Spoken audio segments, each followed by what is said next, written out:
doing, little chicken?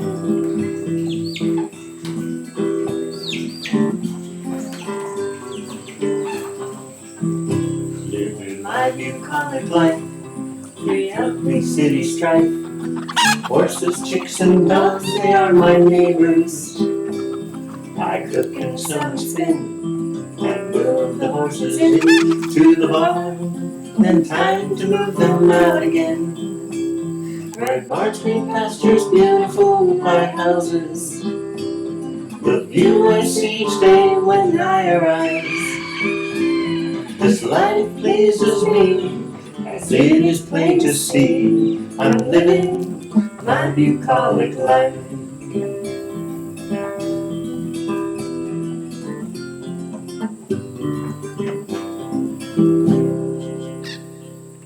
Okay, so welcome everybody.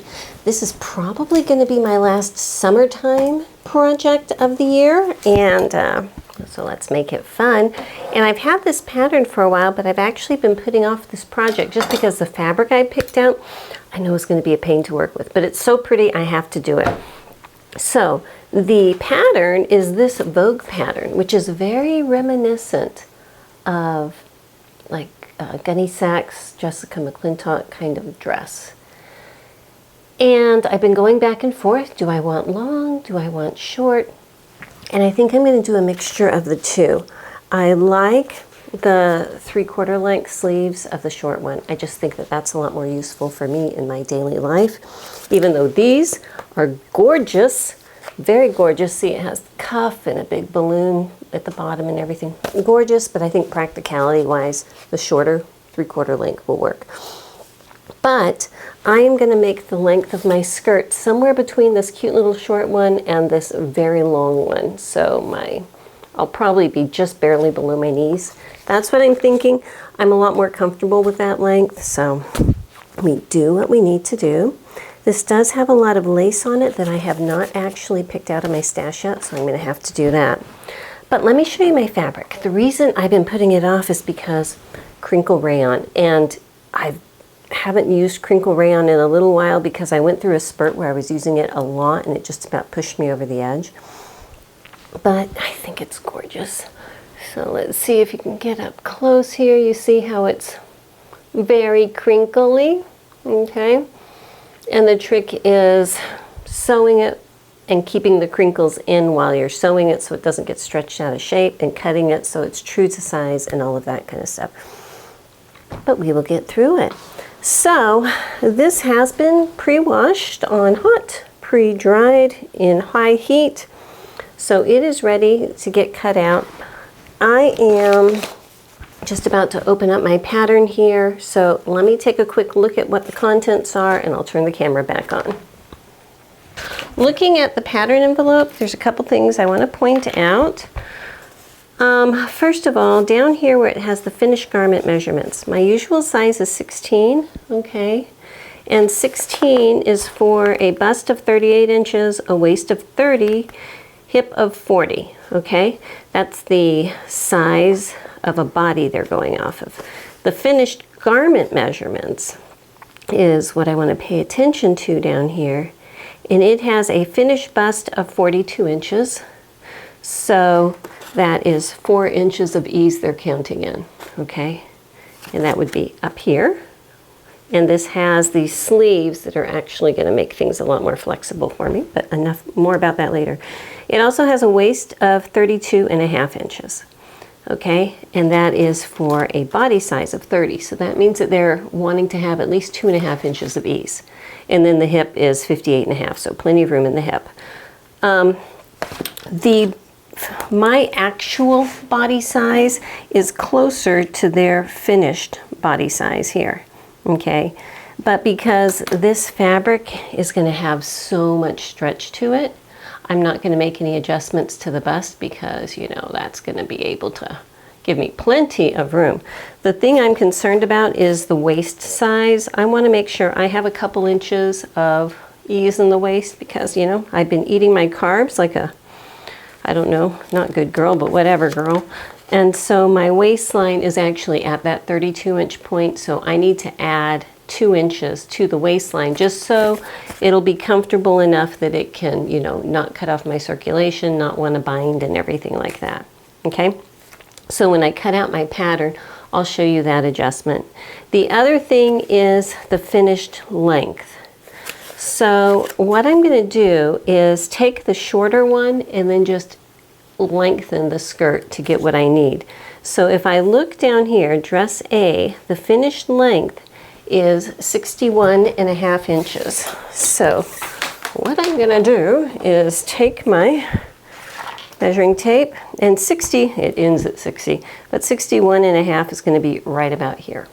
Hold this end up to the back of my neck and see about how much I'm going to need to add on, just eyeballing it in the mirror. I was looking at the totally wrong measurement. I held this up. It's like, my gosh, it's dragging the floor. All right, that is the dress width at the ruffle. I don't want that. I want the dress length, which is down here, which makes a lot more sense. So I'm going to put my thingy here at 38.5 inches. Same process, but I'll be right back. So what I have decided, you know, it's just a personal preference, you know, you do you, is that I am going to add 3 inches of length to this skirt, okay? So at this point, with my heat erasable pen, I'm going to add 2 inches to the waist and 3 inches to the length, okay? GTH, can't spell. Anyhow, if you write all over your pattern with these, when you're all done, you can just iron it and your marks will erase, so that's cool. Okay, let me go ahead and open it up. Okay, so the first thing I was looking at is their notions requirement, because I need to figure out my lace.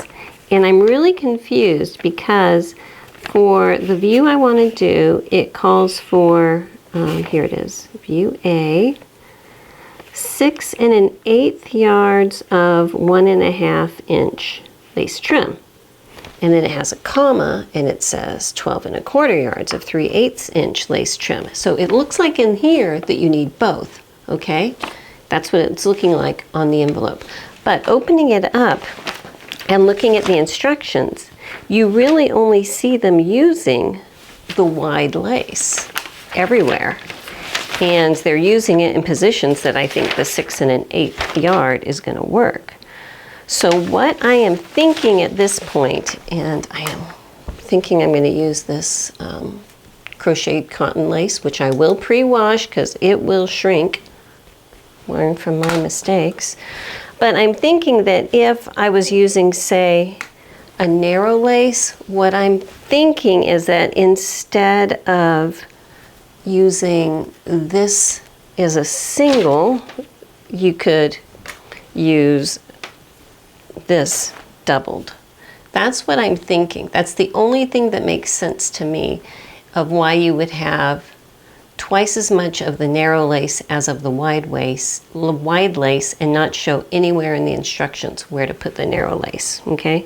So, like I said, I've just opened it up and taken a look, but that is what I'm getting right now. And so I do have a lot of beautiful lace, and my advice for you is if you're at a yard sale or anything and you see entire bolts of lace for cheap, even if you don't think you have a use for it right at the moment, go ahead and get it, because having to buy lace for a specific project is outrageously expensive. This is another lace. It's an edging lace that is beautiful, and it is a nylon lace, so it would not shrink, but that could be really pretty, you know? And I have not found a place where I can use this, and I've been hanging on to it for a long time. And I do have plenty of it, I believe. I will need to, you know, double measure and everything, but I believe I have plenty of this to double it. And it's going to make my life a lot more difficult to use it, but you know, when have I shied away from that? So I'm just making the on-the-spot decision to use the scalloped lace. There you go. These are going to go back into my bin. And that's going to be the lace, and because it is nylon, we don't need to pre-wash it. So as far as my pattern layout, it looks like piece number 12 is the bottom ruffle, and I'm going to leave that as is. But piece 9 and 10 are the skirt front and back. So this piece here and that piece there, those are the two that I'm going to extend by 3 inches. So my skirt's going to be longer here, but the size of this ruffle is going to remain the same. I think that that will work. So let me go ahead and get that cut out. When I get to the bodice, I'll show you where I'm adding on for the waist. Okay, as I cut this out, I'm finding that they have skirt lining pieces in addition to regular skirt pieces. And I believe that is because if you look at this model, the colorful part of her dress is very, very sheer. And then the lining is the underlayer. My gut tells me that if you are doing a very opaque fabric, it's not sheer, you're not going to see through it, that you can probably skip that lining. But it was put in here just because, you know, 70s, it happened. There was a lot of those. I remember having those dresses. And because this dress, this fabric, I don't think you're going to see through it, I might just skip the lining. I will make that judgment call later. Just wanted to let you know. Actually, the more I look at this, the bodice is built with a lining also. So if I'm going to have to get my lining out and cut that, I might as well do the lining in the skirt too. Yeah, we'll figure it out. We'll figure it out, but yes, I will be using a lining, and I'll bring that out in just a bit. So the first thing I'm going to do is put away all the pieces that are for the longer view only. And I am looking for my ruler. Here it is. So I have a lot of skirt pieces. There's a skirt front and back and a lining front and back. And what I do to this one, I'm going to do for them all. So this is the cut here for view A line. And because I am adding 3 inches to everything, I'm just going to get my ruler and set it at that 3-inch mark. Make a few lines going across. You cannot see that, but trust me, it continues. And then just with scissors, come along and cut it that guideline. And I'm going to do that for all 4. I think there's 4 skirt pieces. Okay, welcome back. It's been a couple days, and I need to get back on getting my pattern figured out. So I took a look at it. As you know, I already shortened the skirt pieces. And I have decided that I am going to make this with lining. Now, the lining for the skirt, it's going to end up, you know, shortening all of my skirt pieces the same amount. The lining's going to end up being the right length, but it does not have a ruffle. Only the outside of the skirt has a ruffle. So when you see those pieces, the lining piece is going to look too long. It's just because it doesn't have the ruffle. Anyhow, the sleeve piece has very wide, has plenty of room. I'm not going to be modifying the sleeve piece at all, but I am going to be modifying the waistline. And that is just because it has this pretty little band going across here that's going to need a tight waist. And unfortunately, I have been indulging in carbs. So my waistline is a little bit bigger than what the model is going to be for the size 16. They are making it for a 30-inch waist, so I need to bump it out 2 inches, okay? It is what it is, no judgments here. The way that I'm going to do that is I want the top of my bodice to be the same. Okay, this is where the sleeves are going to get sewn on. I want all of that the same up there.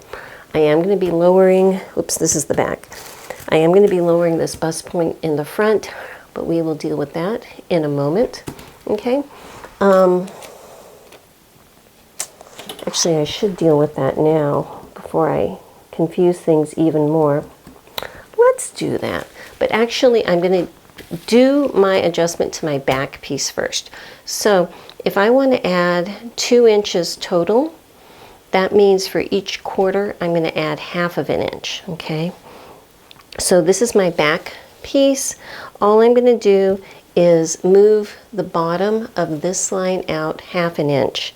And since I still have paper there, I think the easiest thing for me to do is just measure out 1/2 inch.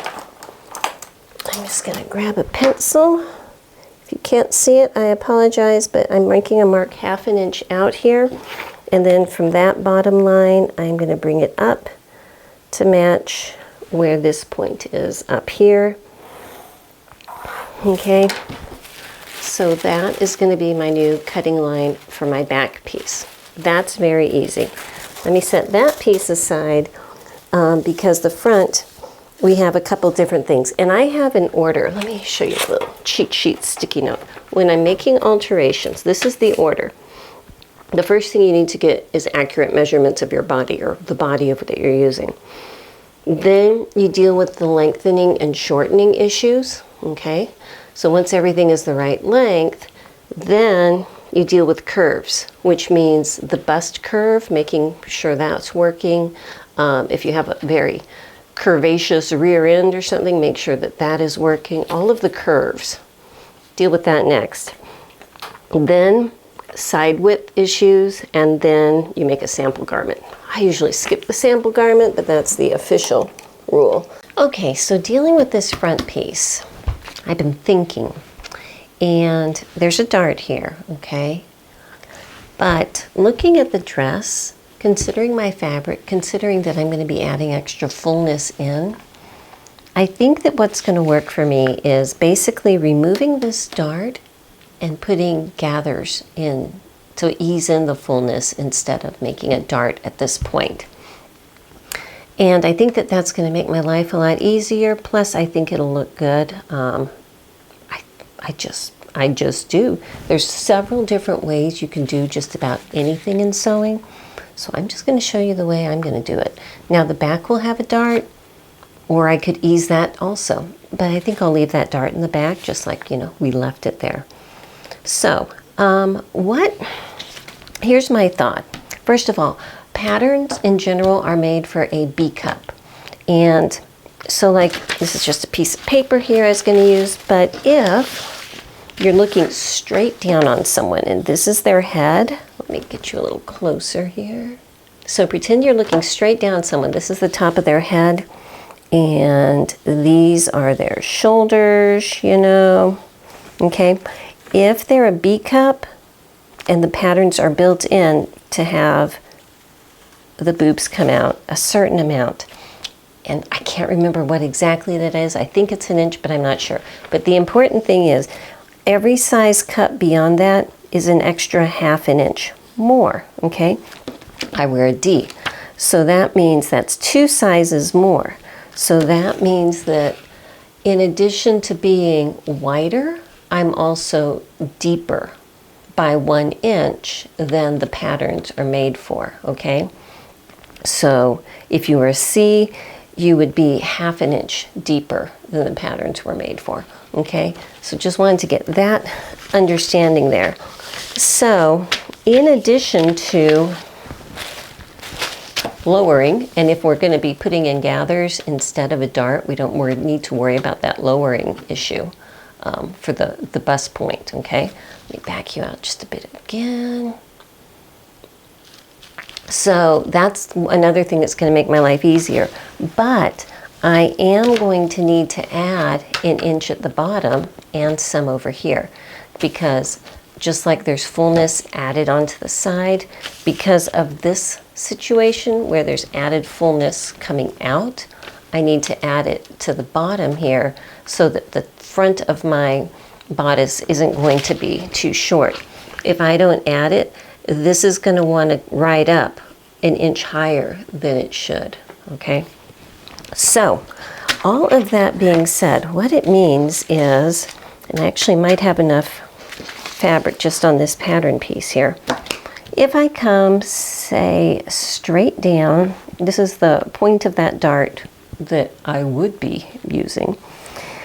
If I come down, straight down the center of that, I'm going to add an inch at the bottom here, okay? And I am just going to loosely connect. Right now I'm just going to do it in a straight line, but I will be curving it, okay? But right now it's just to get the idea. I'll actually curve that out a bit so it's a nicer curve. And then on this side over here, I am going to need to bring this out, all right? So in addition, just because I want this to be really comfortable and drapey and flowy, in addition to the ½ inch that I'm adding, because of my waist down here, I'm going to bring it out a little bit more, just so I have plenty of ease going on up here. So I'm probably going to add about 3/4 of an inch on the side, and I could slice it and spread it and insert it, but I think I'm just going to put a little piece of tape up here and one on the bottom and just draw a new line. Okay, so if right here at this point I need to add 1/2 inch because of my waist, if I draw from this point straight up, okay, that is adding about 1/4 inch at my bust line, which was going to translate over to about 1/2 inch. And I want it a little bit more. So I'm going to actually add a full inch on the side. And I'll just make up the difference in the amount that I gather over here.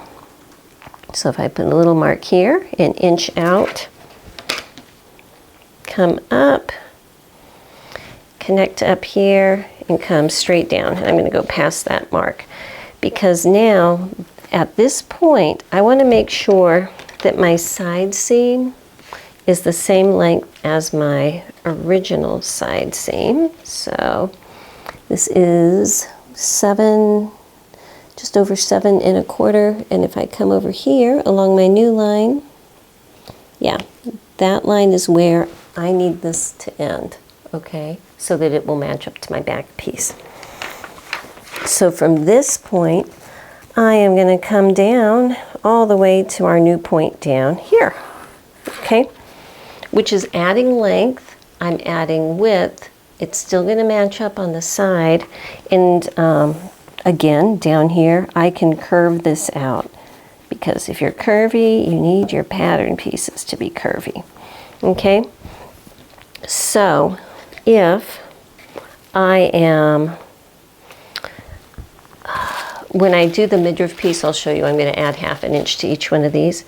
So if I'm going to cut this out, I'm going to cut up this side over here,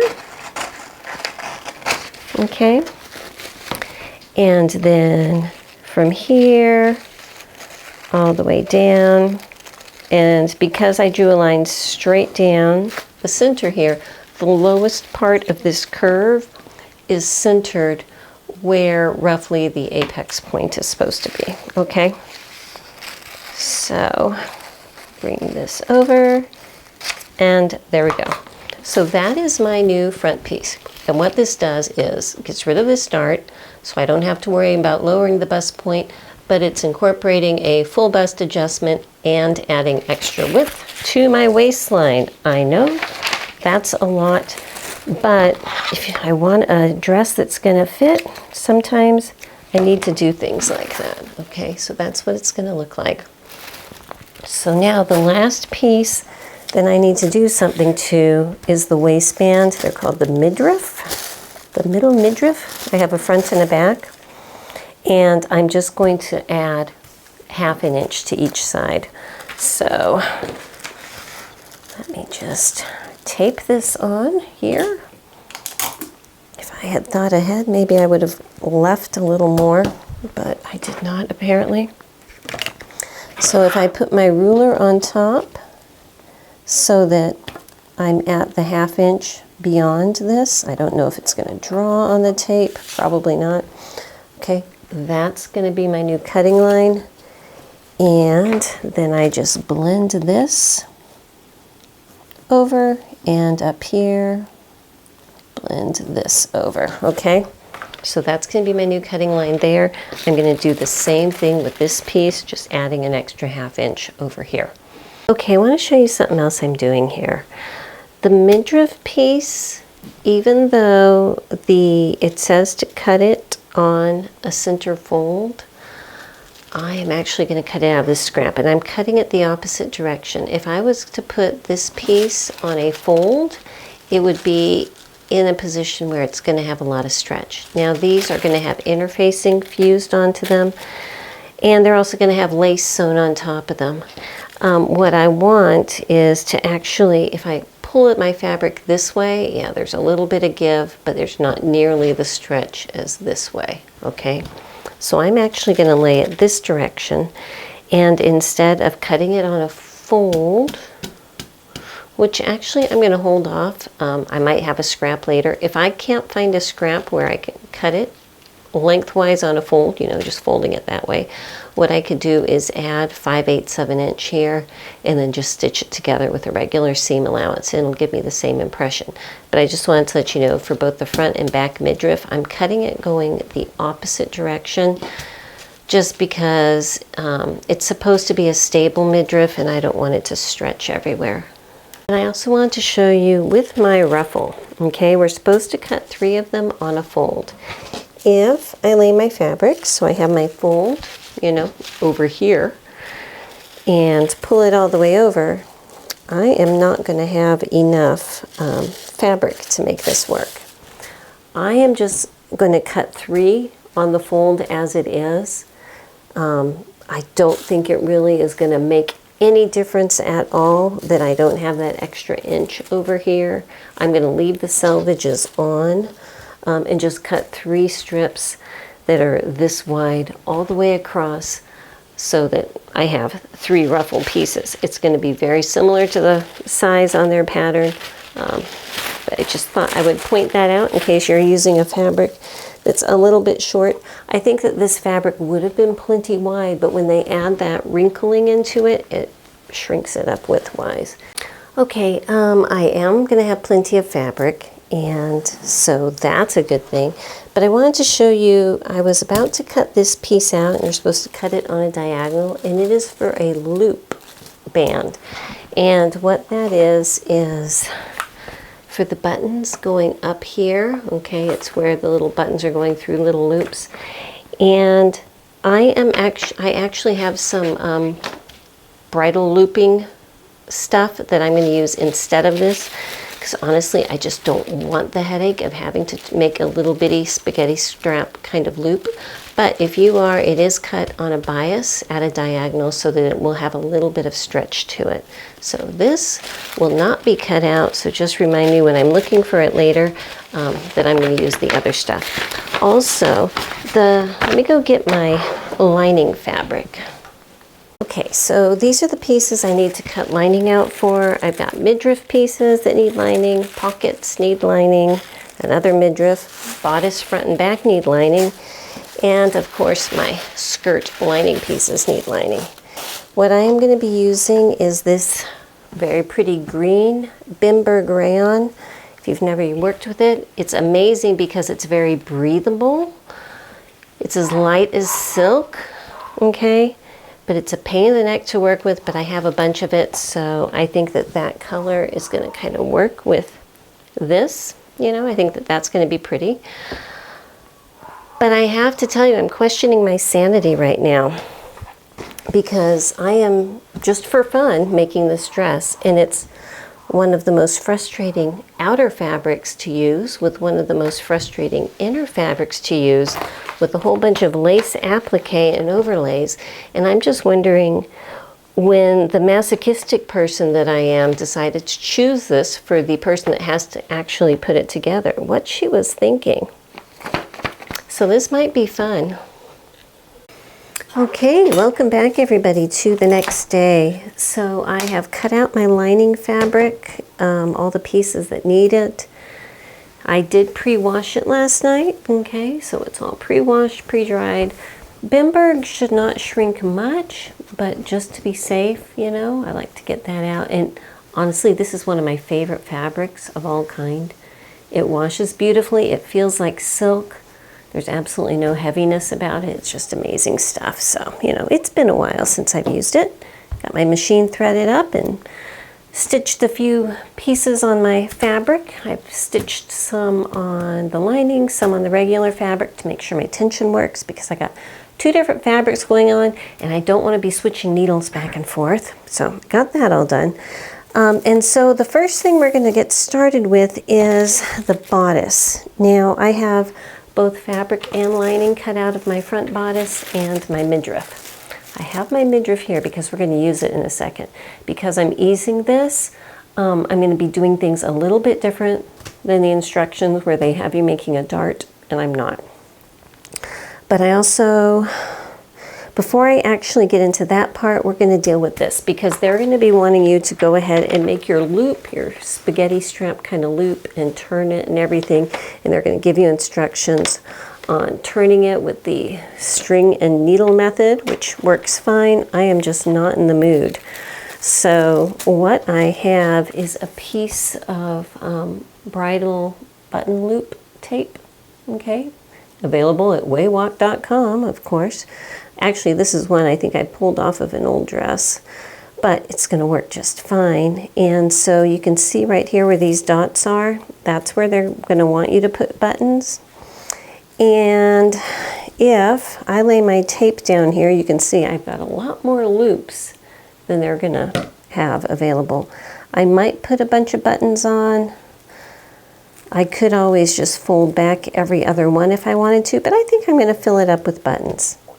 Why not? You know, why not? And the reason I say that is because you're not going to be buttoning and unbuttoning this to get in and out of the dress. There's going to be an invisible zipper. So once you button it up, that's it.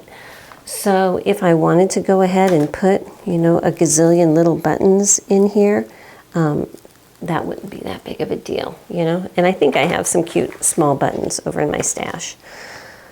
So with all of that, let me go ahead and get the lining fabric set aside so we are only dealing with this piece. So actually, one of the first things I'm going to be doing is sewing this on. And this stuff moves terribly. All of my fabric is very ill-behaved, so this is going to be a challenge. But where these dots are on the pattern should be 5/8 of an inch in, and it is. So what I'm going to do is just draw a line on here, if I can get this straightened out, at that 5/8 of an inch point, so that I have a guideline to follow. Just give me a second to get that drawn in. And I only need to draw it up to the point where the top button is, so that's right about here. Okay, now I'm not really paying close attention to where these individual dots are because my button loop is going to go a lot wider, okay? So I have my line here, drawn at 5/8 of an inch. I know you can't see it, it's extremely busy, but that's my line, okay? So now, just matching up where the top dot is and the bottom dot is. I'm not worrying about this one down here. I just need to know where this is to this point. I'm going to line that up over here and just stick a couple little pins in the side to keep that part positioned right there, because that's where they're going to want you to put buttons. This part down here, it looks like about 1.5 inches or maybe more gap, but they don't have buttons there, so I'm not either.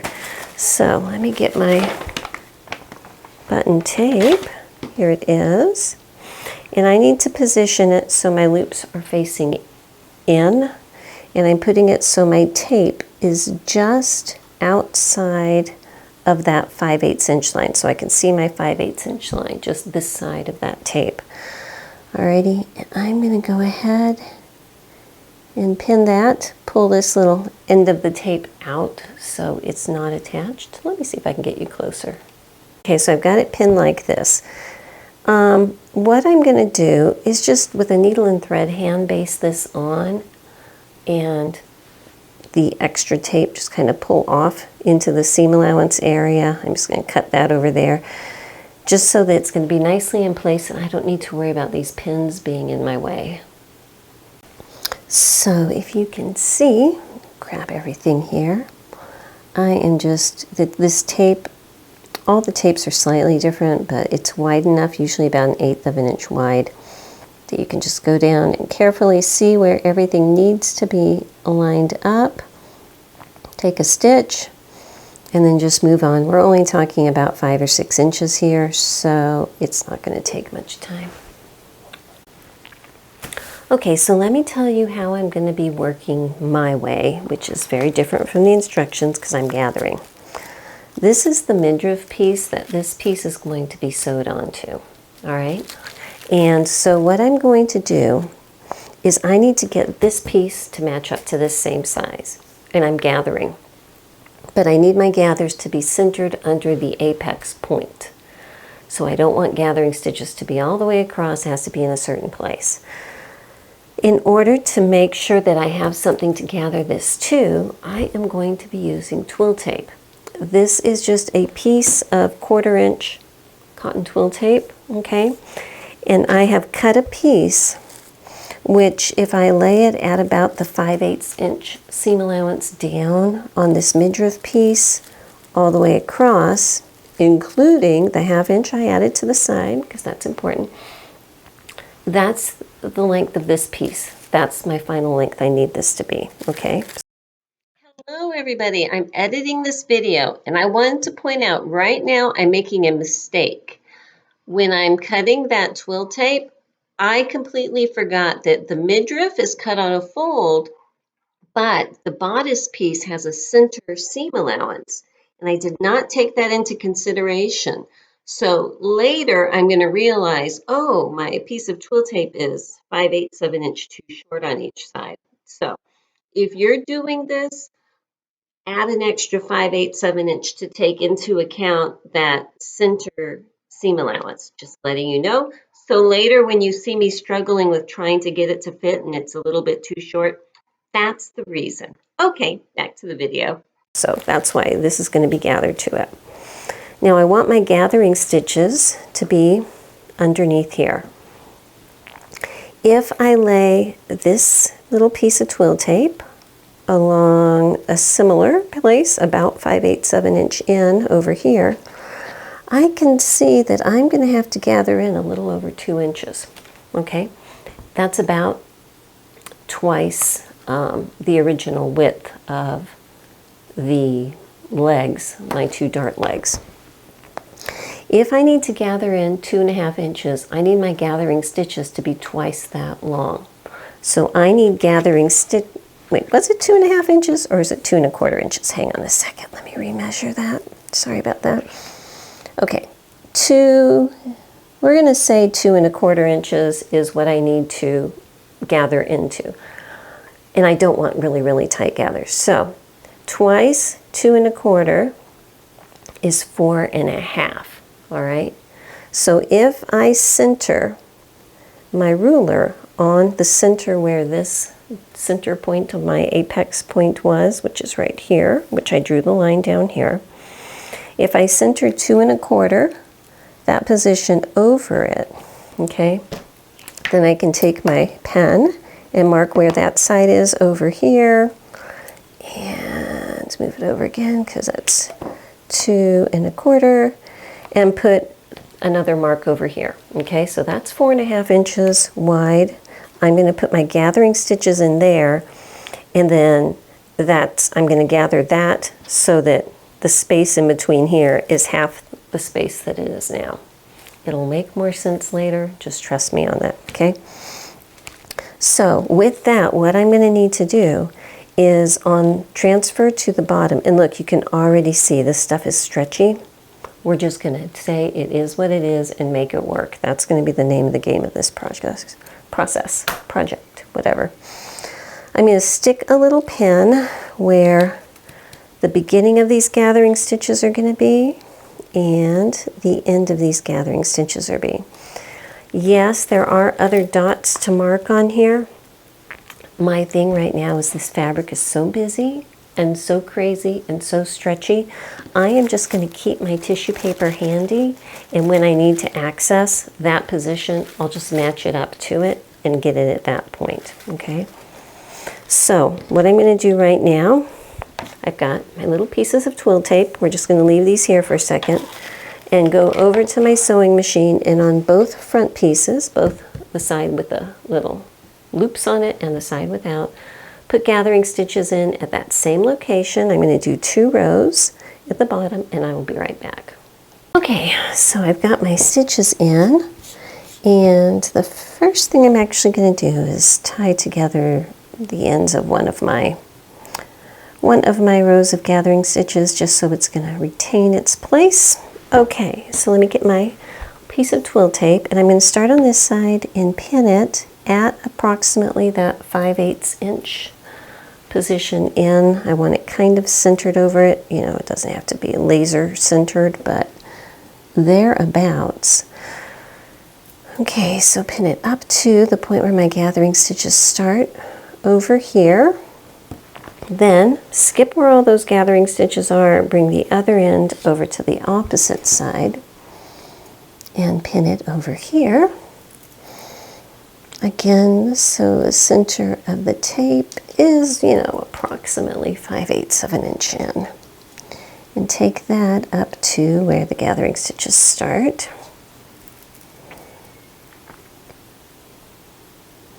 I'm trying not to stretch out my fabric as I go, but it's wanting to misbehave already. Okay, so now I have it up to this point where my gathering stitches are. So you can see, that's what I'm going to have to gather in. So I'm just going to grab my bobbin threads, and right now I'm working with an olive green bobbin and a rust colored upper thread. My pattern's so busy, I can use up a lot of miscellaneous bobbins on this one. And I'm just going to pull these threads and get all of those little gathers worked in here so that this is going to end up being nice and flat up against my twill tape, okay? And I just gathered this one. So at this point I have it gathered and it's pinned also. So then I'm going to take this over to my sewing machine and then just run a line of stitching straight down that twill tape, and that's going to hold it in place really secure for the finished size that I'm going to need this to be. So I'm going to do that for both of these. Okay, so the mail came. So I ordered these for myself a couple months ago and they came in. I'm hoping they are the last pair of shears I ever buy. And they are amazing. Amazing. They are Ernest Wright. They're all handmade in Sheffield, England. Fabulous, fabulous 10-inch tailors. And I already tried them out. They cut through denim like a breeze. They cut through light fabrics without snagging. They're perfectly balanced and they're amazing. They're expensive, but you know, I will use them. I'll get my money's worth out of them. The little certificate from the Lord Mayor of Sheffield, so that's fun. Anyway, that's going to be a new sheer that you see on my table. Very excited about that. So back to the dress. I have my 2 front bodice pieces here, and they have the gatherers put in and secured to the bias tape, and I just trimmed all those extra little threads off. Now the next thing is that they want us to put the darts in the back piece, and my back piece is the same as theirs is. I did not make any modifications to my back piece, so I probably will just put those darts in, and then we're going to sew the fronts to the backs and then play with lining. Okay, so let me just put these aside for a moment and get my back pieces out. Okay, so I've got my back pieces here, and I think that while I'm putting the darts in my fabric, I'm going to go ahead and put the darts in my lining at the same time. So what you see me do on one piece, just assume that I'm going to go ahead and do that on all 4 pieces, 2 lining and 2 fashion fabrics. So the first thing is I need to punch out the holes for my dart. And I'm looking for my hole punch. There it is. It was on the side of the box. So let me just set this aside for a second, put my leather coaster underneath, punch out the top circle for my size. Okay, and the bottom 2 circles for my size. Yes, there are notches, but just like before, I'm just going to keep this handy to know where my notches are when the time comes. Now I'm going to mark this on the wrong side of my fabric. So let me just put this sample piece down here. What I do is I just set this on top, and with my heat erasable pen, draw through those little dots that I just marked. Okay, there we go. And then I will be connecting the dots, but it's going to be kind of a pain on here. I don't know why this tape is still there. Because this fabric is so wrinkled and pleated, it doesn't behave when I just want to make little lines, but we will do our best. So there's one kind of line, and here is, well, it just does not want to behave. Oh my gosh. If you can see, trying to draw a straight line on fabric like that is a pain. We do our best. So down here at the bottom, I'm going to put a pin down in the first dot, come back up in the second dot, push that together, and up here at the top dot, oh my gosh, it's all blending together right here, okay? Gonna pinch it there. Try to make a nice crease. Going to put a pin in up at the top dot here, anchor this in down there, and since it's so difficult to see that line, I'm just going to do the best that I can.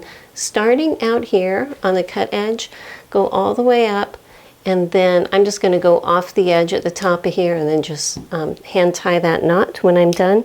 I'm going to do the same thing to both lining pieces and this other back fashion fabric piece. I wanted to show you, this is the machine I'm using. She is just too adorable for words. She's a Singer 2012. In case you don't know, these are fabulously smooth, very strong rotary machines. It has a potted motor in the back, so no belts or anything like that. But if you remember from like the late 70s, early 80s, the Angry Bluebird or Mad Bluebird photo, she is adorable. So that's what I'm going to be using. Let me get the tripod set up so that you can see how she stitches. Okay, so actually, I have to tell you, I got an angry comment this morning from a new viewer. I think she's new. I'd never seen her name before. That was very angry that I don't show me working at the machine very often. And I got to tell you why. It adds so much time to my sewing because I have to get the camera set up, move it over here, get everything set up and out of my way, you know. So what I'm doing is just trying to aim for this dot up here, and then I'm just going to go off the edge in case you're curious. But it already takes a lot of extra time when you're filming while you sew, and to have to move take my camera off of the little stand at my work table, screw it into the tripod, find the tripod, move it over to my sewing table, get it positioned in a place where I can actually see what I'm doing while you can see what I'm doing, and then sew something meaningful. It takes a lot of time, and for something like this where I know this project is going to go on and on and on forever, I'm only going to show you me sewing. Well, right now I introduced the machine, but when there's something in particular that you really need to see how I'm maneuvering it, but for, you know, the usual seam, I just don't think that that's going to be super necessary, you know. You can sew in a straight line on your machine, I can sew in a straight line on my machine, and we'll get by just fine. The way that I'm tying these off, you saw I just went straight off the edge. I just make a little loopy knot. And I've been working in my shop today and I thought my hands were clean, but now I see grime under my nails, so that's not good. But anyway, stick a pin through the loop of my knot and through the end of my fabric, kind of near where I need it to end up. Pull that, and it's going to set that knot right at the end of my little dart. Okay? So let me do the last piece of lining and I'll meet you back at the table. So back here at the table I have 4 pieces with the darts sewn in on my backs. I need to go over and press all of these pieces towards the center back. On this fabric, I'm just going to do it straight down and straight back up because the last thing I want to do is iron it so that all of these wrinkles come out, because that's going to make it expand. See how there's like elastic built into it? I want to keep that because that's how I cut it out. So let me go ahead and press the dart towards the center back on all these pieces. Okay, I just adjusted everything higher, so hopefully you can see this now. I'm going to set these lining pieces aside and grab my back pieces, and we're going to be matching up right sides together, these side seams here, okay? So this is my back one on top, and I'm going to pin it and stitch this at 5/8 of an inch on both sides, and then press this seam allowance open. Okay, so that's what this fabric looks like. I'm putting that up here because I need to deal with my lining front pieces. So just like my fabric front pieces, I am going to be putting gathering stitches on here. I probably could have put that gathering stitch in earlier, but I did not. So I'm just laying my fabric here, get my pattern, and remember I put my little marks where I'm going to be gathering between out here. So I'm going to go ahead and run 2 rows of gathering stitches here and over here. Okay, so I've got my gathering stitches in here, and I actually think I'm not going to pull those yet. I'm going to go ahead and you know, this is my center back here, so I'm going to put right sides together here and here, making sure you know the good side of my dart is on the inside, the flappy part is on the outside. Sew together the side seams on each of my side pieces of my lining fabric, get those pressed open, and then I will adjust my gathers when I'm matching it up to the fashion fabric. And I also want to point out, because I think I forgot to mention it, that little blue sewing machine, she's for sale. That's one of the other things I do, is I restore and paint and sell those. So if you're interested in her, I'll put a link in the description. My website is Promethean Sewing Machines.com. If you go there, there's a link for her. But she's a great machine and would do really well for someone. She's a 201, and my other 201 that I use quite regularly is the one that I usually have my buttonholer on over there in another table, so love them. Anyway, let me go ahead and get this finished. Okay, so now that that is done, we're going to be attaching the lining to the fashion fabric at this front edge. So I'm going to put right sides together. That is the right side, okay, and we're going to be doing it at the front. I'm just going to try to keep my gathering stitches here out of the way. We will deal with them shortly, but for right now I'm just going to match up this edge here with my 2 misbehaving fabrics, pin it together, stitch this at 5/8 of an inch, and then I'll be back, and I'm going to do the same thing for the other side. Alright, so on this one that has the little loops, I wanted to point out that I'm sewing it so that my seam still lets me have all of the loop out here, but I'm covering the tape for the most part. I tried to stitch just on the edge. So right now we have this center part, and I have the seam allowances going towards the lining. Okay, so underneath here all the seam allowances are going this way. I need to come back, and what I do on this side, I'll do on the other side, of course. And I need to come back and do understitching. So on the lining side, it means putting a row of straight stitch stitching right about here, making sure I'm going through all of these seam allowance layers on the bottom, okay? So that row of stitching top to bottom on both pieces. I just want to show you, I'm just pinning together my other side here, that the lining fabric is the more stable partner in this relationship, you know. This one is more prone to want to stretch out of shape than this one. So when I'm sewing this, if I'm sewing a lining to a fashion fabric of this kind, I'm going to try to sew it, if all possible, so that my lining is on top and this stuff that wants to stretch is on the bottom, because that way I can kind of use the feed dogs underneath to try to work in any extra ease that this might want to give. And the way you do that is as you sew, Like say my needle is going up and down right here. I'm holding this kind of tight, not super tight. I'm not pulling it out from under the needle, but just tight enough that the feed dogs have to work a little extra hard to move that little extra slack underneath.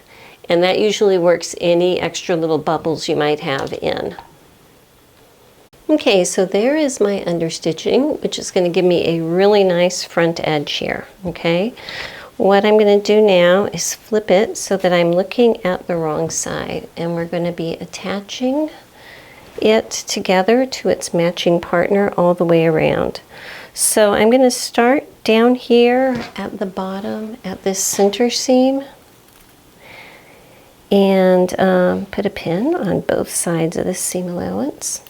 Now this is where I'm going to have the little gathering issues come in. Everywhere else should match up exactly, you know, just pin as you go.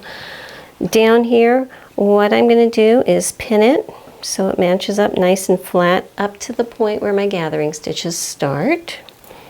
So let me get that pinned on here. Okay, and then flip it to this side and match it up nice and flat to where my gathering stitches start over here. Which the understitching is going to curve this fabric over just a hair so that you don't see lining. You might see just a sliver of your fashion fabric right here. So taking that into consideration, okay. All right, so now with it lining up here and here, I'm going to go ahead and just tie these into a little knot so that they aren't going to go anywhere. Stick a pin in that knot so it goes where I want it to.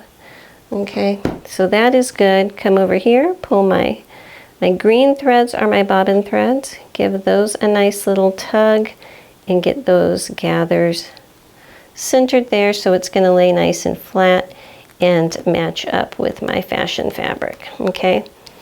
And then I'll pin that, and then as I sew all the way around, I'll just lock these little gathers in place, okay? I think that that is going to work just fine for me. Let me stick a pin in the middle. Okay, so let me go ahead and finish pinning the two layers together all the way around, and then I'm going to stitch it. I'm going to do it a little less than 5/8, probably somewhere between 3/8 and a 1/2 inch-ish, just so that these seams won't show when I do my final row of stitching. And I need to do the same thing to both pieces.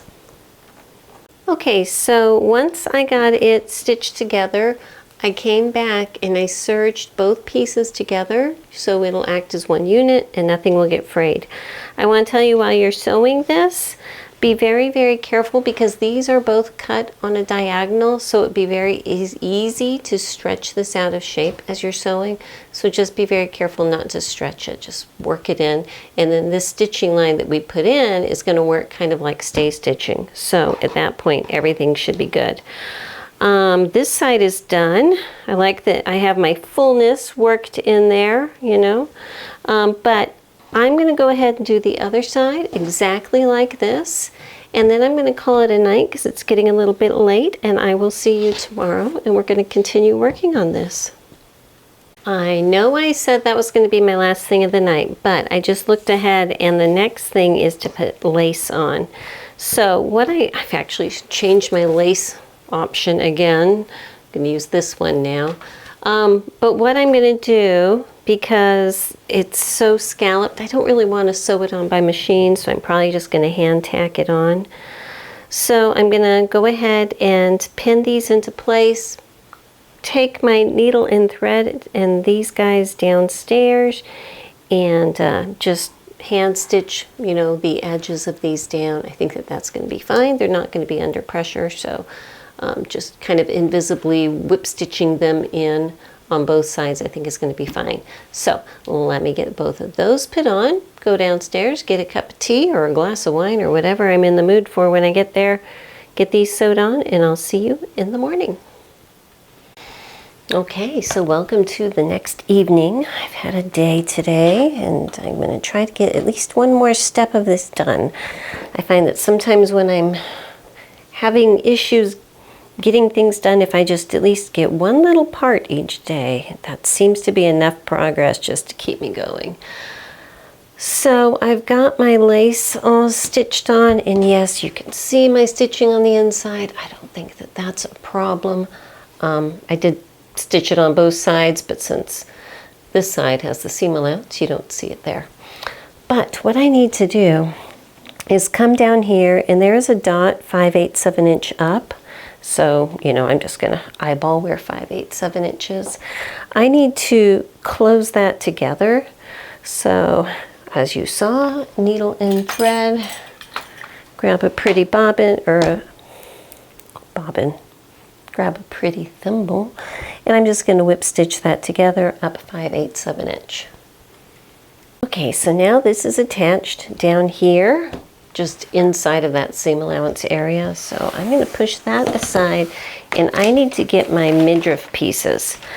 We are going to be dealing with the midriff front and the midriff back first. So let me go grab those. Okay, so we are going to be interfacing all of this. There are wait, I grabbed the color piece by accident. Okay, well, pretend I have two midriff pieces here. We have lining pieces and fashion fabric pieces. And we're going to be cutting interfacing to apply to the fashion fabric piece, which is, you know, of course, this one. And I am going to be using my very typical lightweight fusible interfacing, if anyone's curious. I'm going to go ahead and fuse it to this, but then after I fuse it, I'm going to match it back up with the pattern piece and double check, because there's a good chance that this fabric's going to want to grow, you know, while I'm fusing it. So let me get that done, and then I'll meet you back here. So I'm over here on my ironing board, and I have my piece of Teflon, and I'm basically doing this upside down. I just have a piece of interfacing that's a little big. Put my fabric on it, and I'm going to flip the whole thing over. And because I have my Teflon, I can iron straight on top of all of this extra, and it's going to be fine. Because I don't really want to stretch out my fabric, what I'm doing is just coming straight down, hitting the steam, and then moving it, okay? And I'm hoping that because I have the fashion fabric underneath this layer, that it's not gonna, now that I have it on there, I'm gonna move back and forth, but it's not gonna adjust itself while I'm ironing it. That's my hope, you know? So let me pull this off. Looks pretty good, but again, I will be putting the tissue paper on top of this and cutting around it just to make sure that this is the true size. Okay, so I've got my pieces trimmed, I've got the notches clipped into them, and so we're ready to go here. For my front piece, I'm just going to lay that so it is right sides up. Okay, so it's kind of like an upside down smile. The curve is at the top. And, excuse me, the side that has the little notch in it is the side that gets sewn on. So that is the notch, this is the notch. It comes over here like that, okay? I need to sew it at 5/8 of an inch on each side here, and then I'm going to press those seam allowances open. Okay, so I just put a little pin here at my center of my midriff, center front. Come on. And I need to match that up with the very center right here that I just kind of whip stitched together a moment ago. Oh, I've got a lot, excuse me, I've got a lot of layers going on here. So I'm just going to pin it on both sides. Okay. Then come down here and pin it at my side seams. There are some notches midway that you want to be sure that you match up. Now it looks like the side over here, it just matches flush with the cut edge of the bodice piece. So let's hope for the best here. I'm actually going to flip it this way so you can see a little bit better. See how this is curved, so I'm just going to kind of bring the bodice piece up to it, because the bodice piece does not have interfacing, so it's actually a little bit more flexible to move around than the midriff piece. Okay, but just getting all of that matched up. And from the center here over, this is the big if. Well, you know what? I was just getting ready to start doing my ease thing over here, and I've had a different thought. Because this side is smaller than that side, and I've got these gathering stitches stitched in here.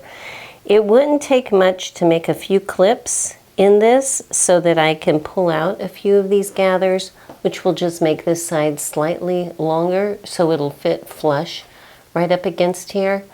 And I think that's what I'm going to do instead of easing this, because I don't want my midriff band to look a little puckered. So that's how I'm going to fix it. Just going to slice out a few little stitches. Don't worry, I'm not going to injure myself, and pull it out. And then when I stitch it on, still at my machine, still basting it on by machine, that's going to lock the gathers in their new position. Okay, so I've got that basted on at like about a 3/8 inch-ish seam allowance going across. I need to put that aside for a minute, and we're going to do the same thing to the lining. So I'm just going to set my lining up here. Remember, curved side is up. There we go, and this side is going to go over here. So for my lining piece, I need to sew both of these edges, again at 5/8 of an inch, and then press those seam allowances open. Alright, got that together. So now we're going to be putting this on. So I'm looking at the wrong side now. This one was put onto the right side. This one is going to get put onto the wrong side. So like that. So I want to put it right sides together here. So I'm just going to pin my side seams first, and you know, all the way across basically like I did before. It should fit well. Once I get this pinned on, then I'm going to stitch it at a 5/8 inch seam allowance all the way through all of the layers. Okay, so that's going to be going through the facing on the, or the midriff on this side, all of the bodice layers, and then the lining. 5/8 of an inch all the way across.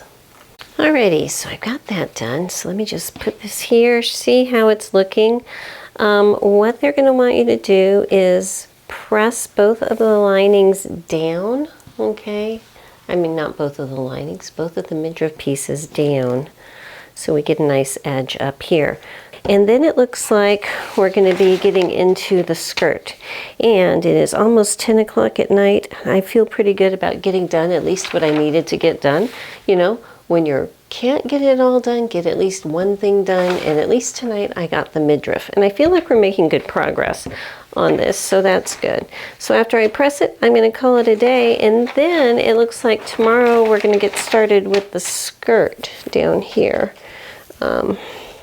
I kind of wish we would do the sleeves and collar and stuff, but you know, we'll follow along with their instructions, probably. I'll see you tomorrow. Good morning. Welcome to the next morning. So the next step is supposed to be getting the pockets sewn onto the fashion fabric skirt. We're not dealing with the lining right now. But before I do that, I am going to want to serge all the way around all of these pieces, all 4 pocket pieces. You know, 2 are of lining, 2 are of fabric, and my skirt pieces. But it's a quiet time in the house, so I need to keep the machines off for a minute. So I am going to go ahead and sew my buttons on while it's quiet time. My husband's on midnight shift and he has to take care of some stuff later, so I just don't want to wake him up. That's all it is. And I have these little lace buttons. I don't know if you can tell, but they are covered in lace. And that's going to work with this size loop. So I'm going to go ahead and sew them all the way up. Lots of them. 1, 2, 3, 4, 5, 6, 7, 8. I have 8 buttons, so we're good. So I'm just going to sew those on this side, loop it over, and then that will just stay closed from now on. To make sure that I'm doing it so that it's not going to be puckered at all, I'm just laying it on top so my loops are over here. And then with a pen, I'm coming back and drawing a little circle right in the middle of that loop so I will know exactly where to line them up. And then I'm just going to hand sew it on with a needle and thread right there. Okay, so I got my little buttons sewn on. I think that is looking really cute. I don't know if you can see, they are lace buttons, so lovely. I'm going to set this aside for just a minute and get to work on these pockets. So I'm going to start with the front piece, which is this one, which is cut on a fold. And I believe we are doing the lining pockets with the front. Let me take a peek at the instructions. Yes, we do use the lining ones, the lining part of the pocket pieces with the front skirt piece. So while I have it unpinned, I'm just going to go over to my serger, serge around all 4 of my pocket pieces and both of my skirt pieces, and then I'll be back. Okay, so I've got it serged. I've got my pocket pieces serged also, and this is on a fold, so what I do here, you'll just do the same thing on the other side. So on the pattern piece there are these 2 dots, and if I lay this here, it's right here and right here. I am actually going to mark them by sticking a little pin in there because I want to be able to see that on the right side, you know. So if I have my little pin head sticking out, that's good for me. On the pocket piece here, there are also 2 little dots on the pattern. So I've punched those out previously, put my little dots on with my heat erasable pen, and I'm going to line those 2 little dots up with where these pins are and pin it on. Okay, so they are right sides together, and oops, I got a little high there. And I'm going to be sewing this at a 1/4 inch seam allowance. It's going to be much more narrow than the traditional 5/8, but make sure if you're not exactly a 1/4, don't go beyond 3/8, okay? But I need to do that for both sides. Okay, so I have it sewn on, and then I pressed it with the pocket going out and the seam allowance is sticking underneath the pocket, okay? So let me see, are they going to have us understitch it? Hold on. I don't see in the instructions where they're going to have us understitch the pockets. Usually I would understitch right along there. I'm not, just because I'm curious what they're going to be doing. Basically, everything I just did here for the front piece, I need to do for the back piece also. The back is cut. There's an opening in the back, but there's a right side and a left side. And instead of using the lining pieces, we're using the fashion fabric pieces. But basically, everything I just did with this piece, do the same thing with the back piece, matching up the 2 dots here with the 2 dots on the pocket. If I can find my pocket pieces, they're on my table somewhere, and get those sewn on and then pressed open with the seam allowances underneath the pocket, and then I'll meet you back here. Okay, I think I messed something up with my camera, and I think I did not video something I said I was going. I thought I was videoing. So basically I have my lining on my front piece down here, and with right sides together I have pinned my back piece on, making sure these seam allowances are out and everything, this little seam line here and here are lined up on both thicknesses, you know, all of that. So now I need to mark how to stitch this. So I'm getting my pocket piece back out here, and if you just see where the circle is, it's not going to be actually placed exactly where it's going to be helpful. So I'm going to stay at the same level of that circle and come out here, just beyond, all right? And the same thing down here at the same level of this circle, I'm coming out here. That's going to be a lot closer to what I need. And I know this is very busy, sorry about that. So the way we're going to stitch it is starting at the top at a 5/8 inch seam allowance, okay? coming straight down to this circle, which should be at about 5/8 of an inch if you drew it the way I did it just now. At that circle, put the needle down and pivot. So you go over all of these seam allowances on the bottom and top layer, still going towards the pocket. Come all the way around your pocket, and right here, we're going to aim at this circle, okay? Which again, should be about 5/8 of an inch in. So going over all these seam allowances, again, making sure they both stay towards the pocket. Aim at this circle, leave the needle down, pivot, and come straight down at 5/8 of an inch, the rest of the way down. Okay, so here, pivot, come around to here, pivot, and down. And let me get you a little closer so you can see where I put those dots. So here is my edge, that's my 1/4 inch seam line right here, and that's my dot at the 5/8 inch point up there. And the same thing down here, raw edge, 1/4 inch seam line, 5/8 inch in. Okay, so what I do here, of course, I will do on the other side also. So let me go ahead and get this stitched on. Okay, so I've got my side seams put in, back over here at my ironing board, and I need to press this. So let me just get one seam up here. Remember, the lining side goes towards the front, okay?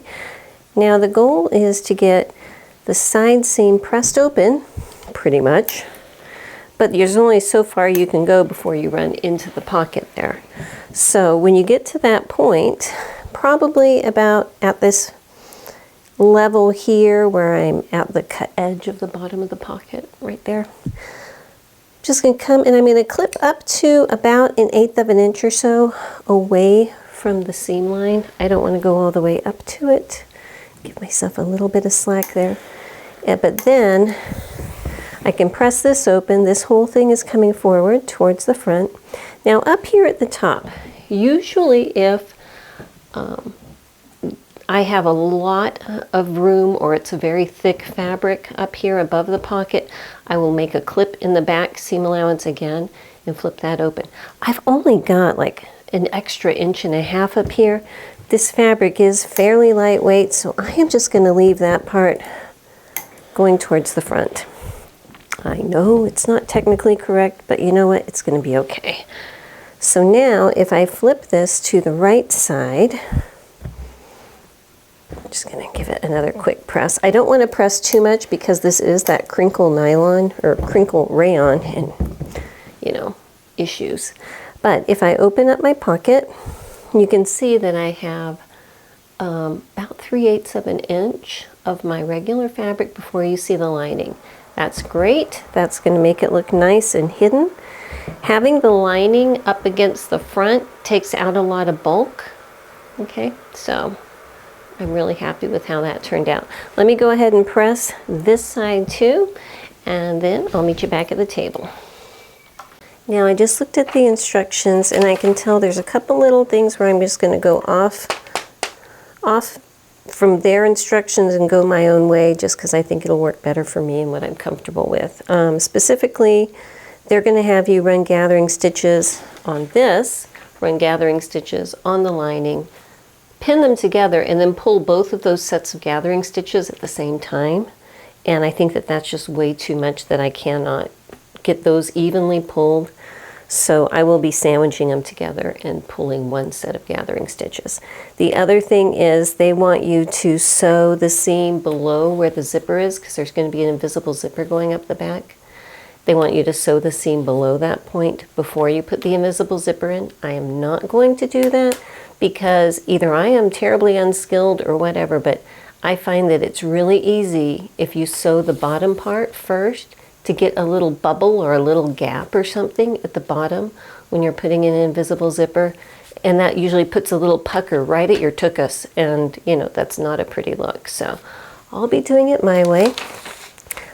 So what I need to do right now is kind of put this piece aside and get my skirt lining piece out because we're going to need to put them together very soon. These are going to go together a lot easier. There are no pockets. It is longer than the piece we used before, but that's because we haven't put the ruffle on yet. So I will be just serging around these pieces and then sewing them together at the side seam. So I'll end up with one long piece. And I will be pressing that seam allowance open. So let me do that. That's very basic, and it's very similar to what we did on the other skirt piece, just without pockets. And I'll be right back. Okay, I need to find a zipper. The pattern calls for a 22-inch invisible zipper, and in my bag of 22-inch zippers, I don't have invisible, I just have standard. I do have 20-inch and 24-inch, and these are the variety pack from waywalk.com of invisible zippers. I love them. They're inexpensive, they work well, and it's just fabulous to have plenty on hand. But basically I'm going to be using a zipper that is too long, and I think this brown is going to work. I'm thinking either that or the burgundy. Let's go burgundy. Let's see here. It's going to be invisible, so it's not going to show up anyway, but I'm kind of liking that one. Anyway, the zipper I'm using is going to be a couple inches too long. That is perfectly fine. Actually, sometimes that makes my life easier. So I'm going to go ahead and put the rest of these away. So this is where I'm going to be going a little bit different. This is my lining down here. As you can see, I am on the wrong side because you can see my little seam line there. So this is my center back right here. If I put my pattern up there, I'm looking for where the notch is, and it is right here, okay? They're going to want you to sew below the notch closed. I am not, but I need to know where that notch is, so that's why I am marking it very clearly. Okay. Okay, I had to switch out the battery in my camera here. So I've got that place marked on both sides of the center back of my lining piece. And I'm laying it open. This is the top. The hem is down there. Might make my life easier if I hem this now, but I am not going to, you know.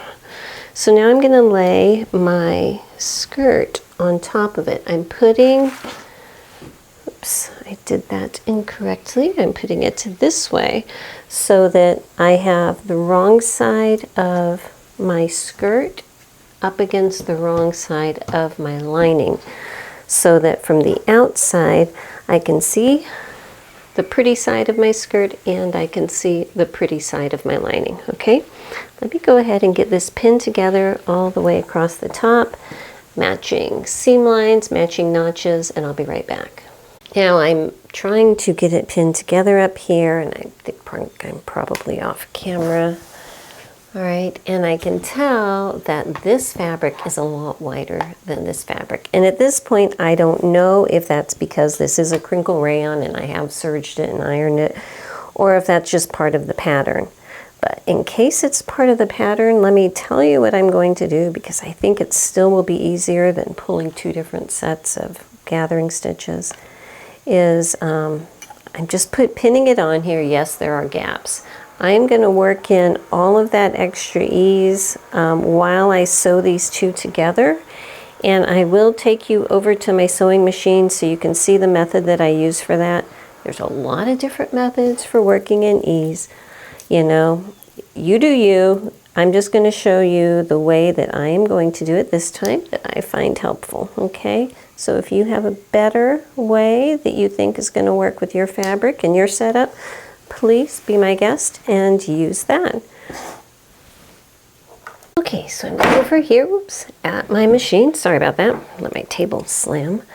And I'm going to set this so that I'm working at, you know, a fat 1/4 inch seam allowance. And let me just, you know, tack it in and get started. I have a decently long stitch length going. And this fabric is on the bottom next to the feed dogs, because if you can see, it's got a lot more I need to work in. So I have it pinned every 3 inches or so, thereabouts, and I'm going to hang on to this fairly tight while it's sewing. So I hope you can see. Let's just get started here.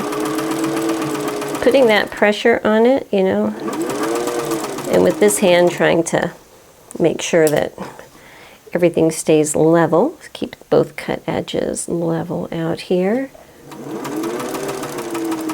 But I'm kind of tugging on it because I want those feed dogs to really work for it here. So if I flip it over this way, I have a tiny pucker right there, but this is going to end up being gathered, so my little tiny pucker is going to totally disappear. But in general, with the exception of that one tiny little pucker, everything just kind of gets worked in. Each stitch gets a little bit more fabric worked into it, okay?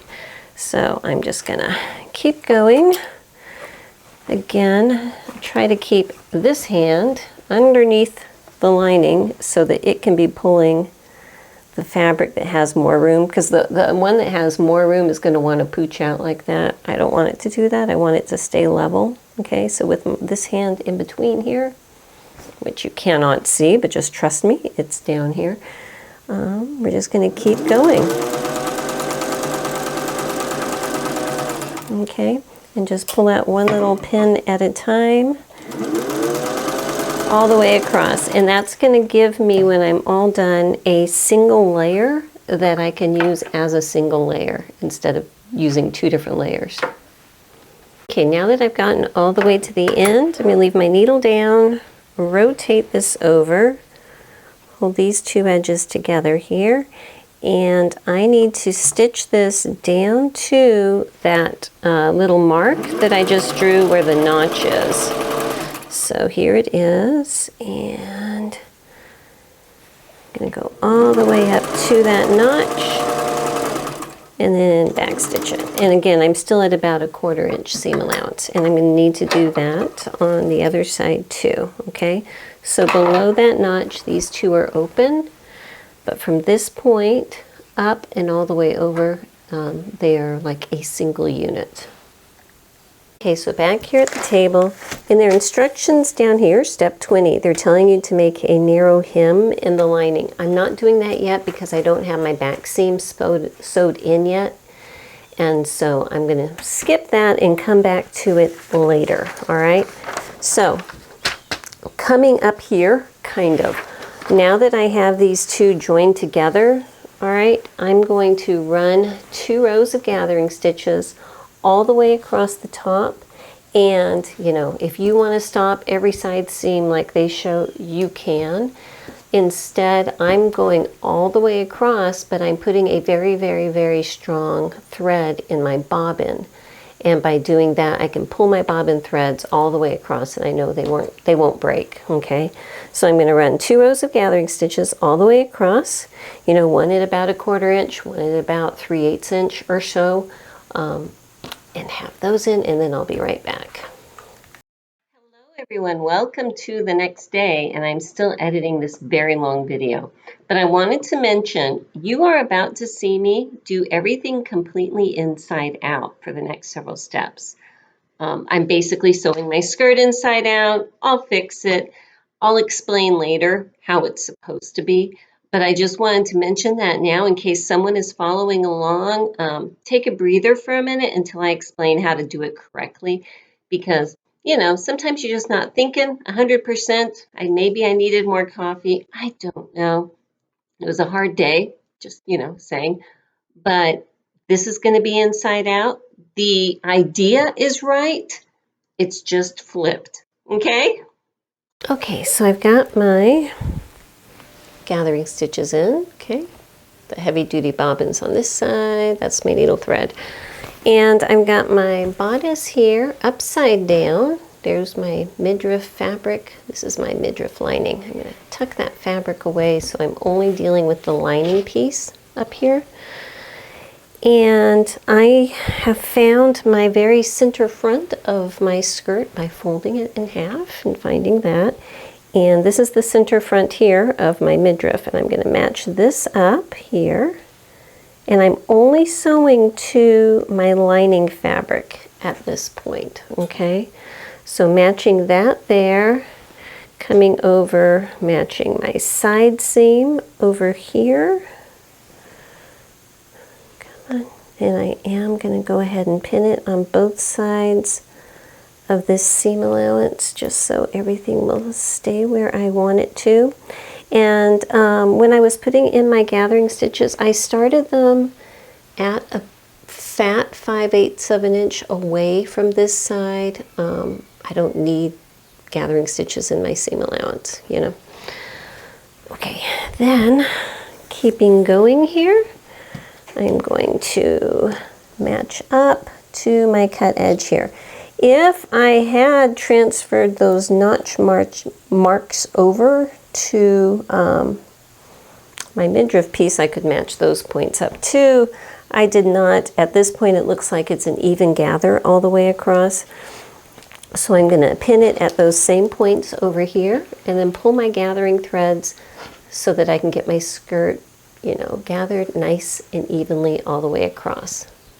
So when I'm pulling my gathering threads for a long distance, what I do, first I use my bobbin threads and I pull it out quite a bit and then tie a knot in the threads. Push this pin in out of my way. Tie a knot in the threads so they're not going to want to separate and pull unevenly, okay? And then, as you can see, I do have it serged across the top, and I highly recommend that even though the top edge is eventually going to be put inside of a lining so it won't be visible, because pulling this much on a non-serged or zigzagged or finished type of an edge is going to make things fray everywhere, which just, you know, adds to the difficulty. So that's my recommendation. And anyway, once I get it to the point of the center, then I just kind of work myself back and work myself back this way. So I'll just spread them out until everything is nice and flat here, like that. Get it pinned together and then, you know, go on from there. Okay, now that I have that all gathered and pinned just to my lining fabric, I'm going to go ahead to the machine, swatch out my bobbin for a regular thread bobbin, and sew it all the way across at 5/8 of an inch. After I get it all the way across once, I'm actually going to come back and do it again a second time, about 1/8 of an inch in, so at about a 1/2 inch seam allowance. One more time, just because this is a very heavy piece of fabric, and I don't really like relying on just a single layer of lining to hold all that weight with just one row of stitching. So you probably noticed I sewed it on backwards. You know, I could edit all of this out, but things happen and that's life. So I'm pulling it off and I'm going to switch it around and sew it on, because what I did is I sewed the skirt on inside out. It's going to be fine. It's all right. The gathers are still in. I'll just pull it off, flip it over, sew it back on. Oh, and when you sew it, look at the side that has all the gathers on it, because that's going to make it a lot easier to make sure everything stays straight. Just, you know, another hint. Right, so I got it all picked off, and this time make sure that your lining of your skirt is matching up to the lining of this. I can't believe I did that. If you ever do that, and I think that I'm good, I think my fabric survived just fine, just have threads sticking out here. But if you ever do that and you end up with little nicks, what I would recommend is using a piece of fusible reinforcement on the inside of your lining before you resew it. So like my fusible tricot tape or that, or something else, just to give it a little more support if you think you've compromised it when you've ripped it open. But I don't rip, I use a razor blade, you know, with a little safety side on it. I find that that does the least amount of damage because I can just pop the threads as I go along. Anyhow, let me go ahead and get this sewn back on the correct way, and then I'll be back. Alrighty, so I think I have it right this time. So on the wrong side, we'll just ignore all these little miscellaneous threads sticking out. I will clean that up in a minute. But on the inside, this is what it looks like. The bodice, the midriff, and the skirt, okay? On the outside, what I'm going to need to do is press this seam allowance we just put in up. I'm just going to do it by hand right now, towards the top. I'm not trimming any of it. And then remember they wanted you to fold this under 5/8 of an inch beforehand, and I did not do that. Well, I'm going to do it now. And so with this pressed up, you know, making sure that I don't have a gap or anything going on, I'm going to fold this under. It'll be about 5/8 of an inch, and I'm going to match it up to just beyond where that little stitching line is, just so it covers it up, okay? So if that's my stitching line, that's my fold line. And I'm just going to do that all the way across here. First I'm going to start at my little landmark. So at the side seams I'll do it, the center front, center back, and then everything in between.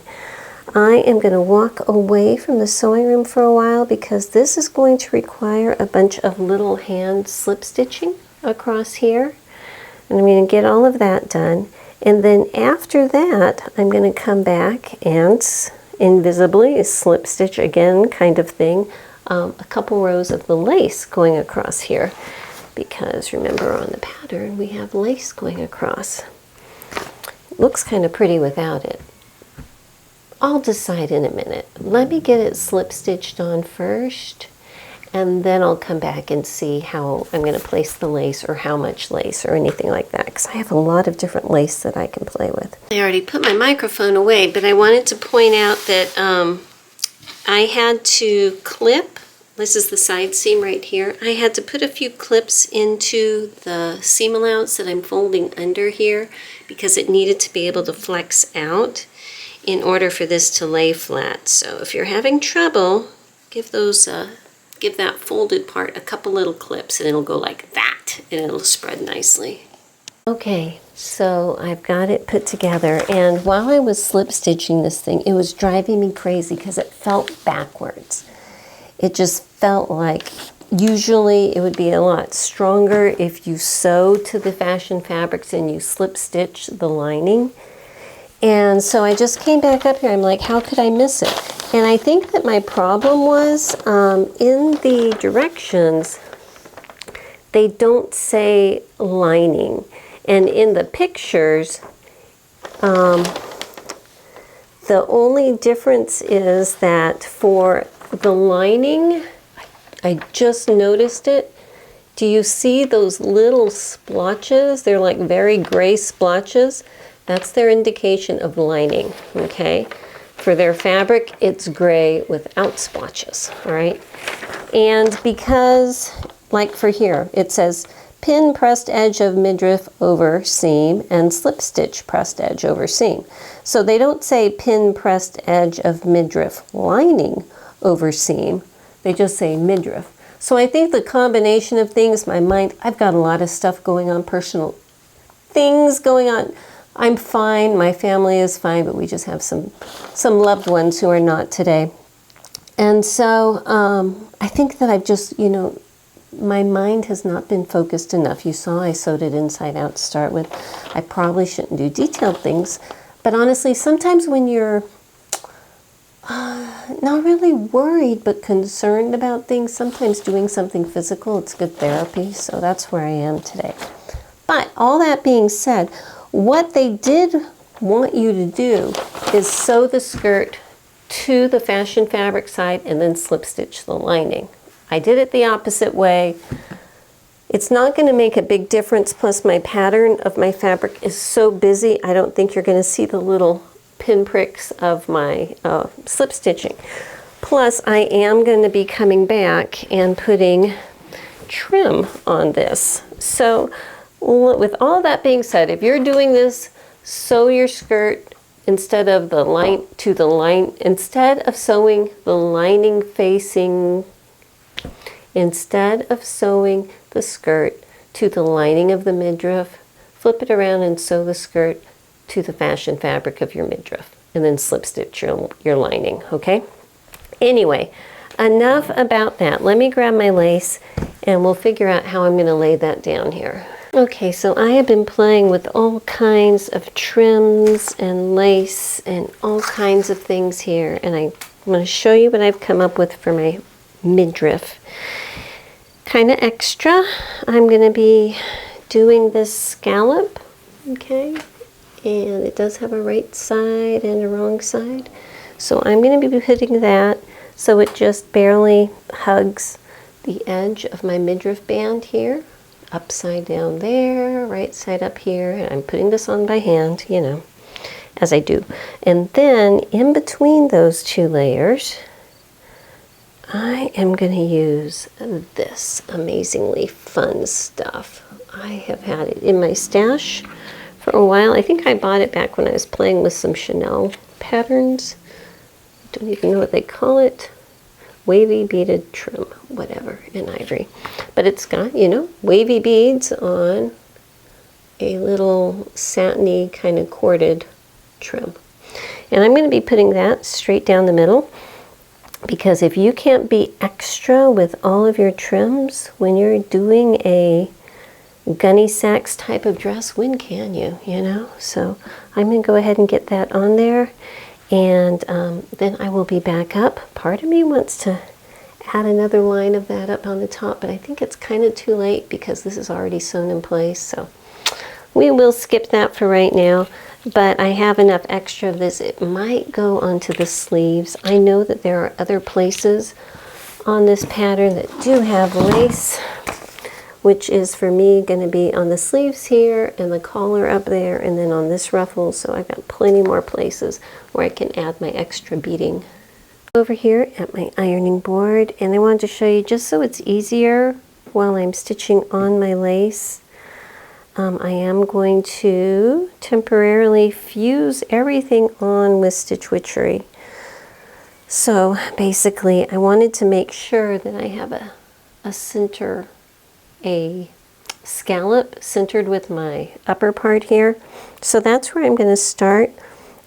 Just ripping off a little piece of Stitch Witchery, putting it underneath here, placing it, and tucking it in. Okay, now because it is lace and there's a chance for stuff to want to come through, for this first one I am just going to use a pressing cloth, my Teflon pressing cloth, just to get it started. Okay. Then once I have that anchor point, the rest of them I can press a little bit lighter. So now that I have the center where I want it to go, I am just going to come down and get it positioned where I want it. Make sure that Stitch Witchery, the one I use, it's only a centimeter wide, so it's a little bit narrower than some of the stuff in the fabric store, and it fits behind that lace pretty good. Just a quick little press, just enough to start to melt it so it's not going to move, but it's not like I'm melting everything in. In that way I don't have to worry about the Stitch Witchery stuff going all the way through my lace and getting stuck on my iron. Okay, so I'm going to do this to the lace on the top of the midriff, the bottom of the midriff, and then I'll also probably do it for the little beading strip, just to hold it in place so I don't need to worry about it shifting and everything while I'm hand stitching it, while I'm sitting in my comfy chair downstairs. Okay, welcome to the next day. I think that my mind is in the right place to actually tackle an invisible zipper this morning, and here it is. So the first thing I need to do is open it up and go over to my ironing board, and for an invisible zipper the coils are in the back, and I need to unroll them and iron it with it unzipped to try to flatten this out. It's going to want to curl up. I want to open it up and iron it flat, both sides of the tape, and I'll be right back. Okay, so remember on the bottom of the skirt I have it stitched both layers together up to the point of the notch. That is going to be the bottom of my zipper, and they want us to start the zipper a 1/4 inch lower than the seam line. Well, if the seam line is 5/8 of an inch and we're going a 1/4 inch lower, I need to draw a line at 7/8 of an inch. So I'm going to go ahead and draw that. If it will show up on both sides of my center back, so on the other side too, just so I have a good place to match up to. So with this one drawn, I'm just placing the other one next to it, and I'm matching up to that, making sure my cut edges line up, and that looks pretty good. Okay, now, like usual, I am using basting tape, and I've just got a new pack out because this one is almost done. Instead of pinning my zipper on, it just works much better for me. So let's say I'm starting with this side here. I'm going to want to sew my zipper on so that it is face down here. So the little tab is down on the bottom, okay? And I need to place the stop, the little metal part, at that line that I drew, okay? And I want to make sure that my row of coils, or where my stitching line is right here next to my row of coils, is 5/8 of an inch in, so I can match it up. And if I measure that, you can see it's actually 3/8 of an inch. So when I place my zipper, I'm going to need to place it with about 1/4 inch between the side of the tape, of the zipper tape, and my cut edge out here. Okay, so this side here is the side that's going to go on this side of my dress. Okay, so in looking at it, it's like that over there. And actually, I'm going to go ahead and put zipper tape on both sides right now. So the invisible side, the right side, the side that has the little tab hanging down, that is the side I put my basting tape onto. And my zipper is too long for my dress, but at this point, I'm just going to go ahead and put basting tape all the way down to the stop down here, you know, because I can always pull it off later. And basically, I'm just putting it on along the edge, and I know I'm going to run out soon, and I'll have to start that other roll. But just placing it there, it's got a paper backing all the way up on both sides. Okay, so I'm just peeling the backing paper off now. It does take a little bit of patience. I know, but you know what? The amount of grief that you get dealing with the backing paper on this tape is a lot less than dealing with bunchy zippers, in my opinion. But if you don't like to use the tape, don't worry, you don't have to.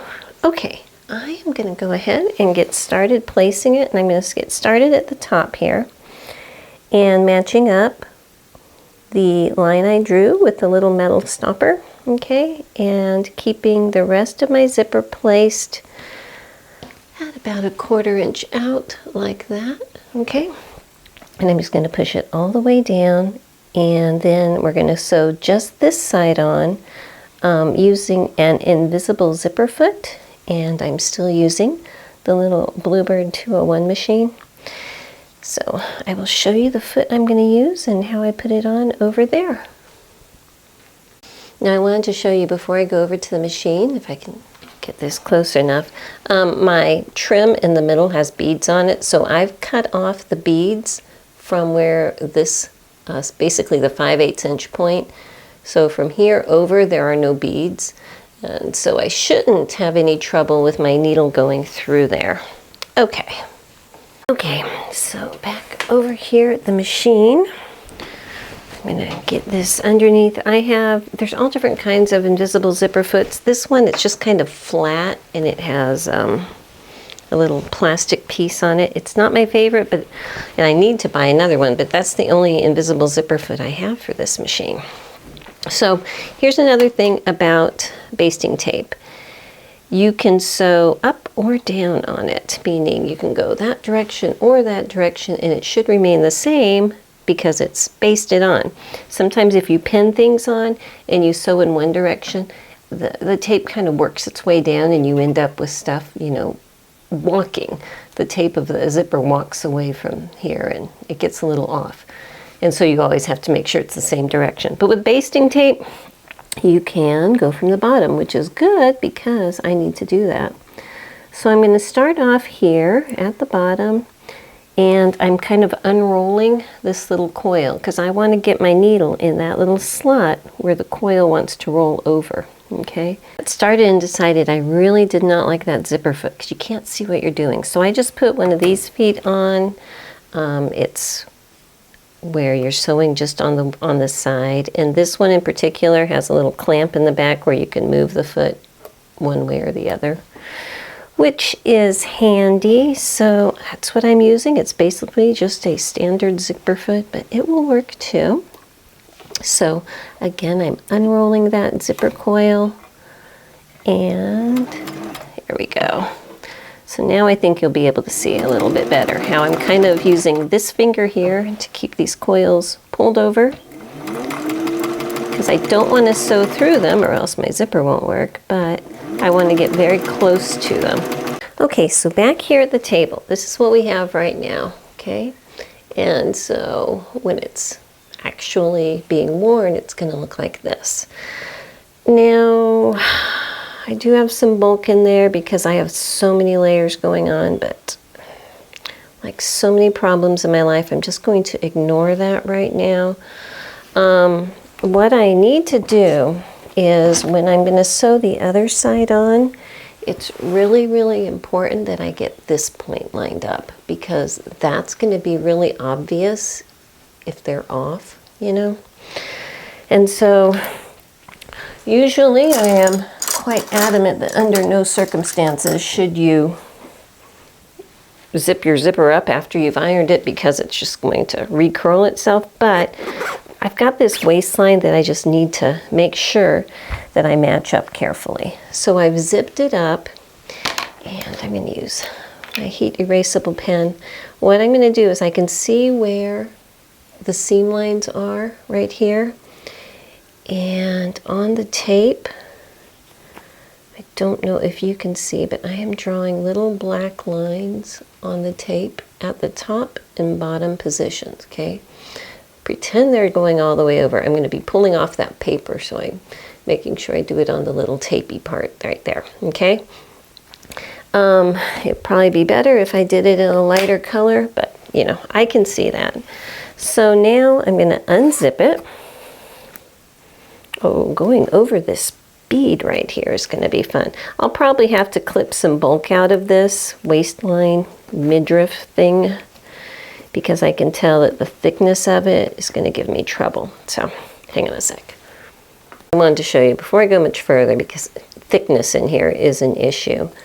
Honestly, it's a lot of this extra trim right here in the middle, because it's this heavy corded stuff that I am going to have to trim out, and I'm going to see if that is enough. If it's not, then I'll have to get into grading, but I did have that stitched in.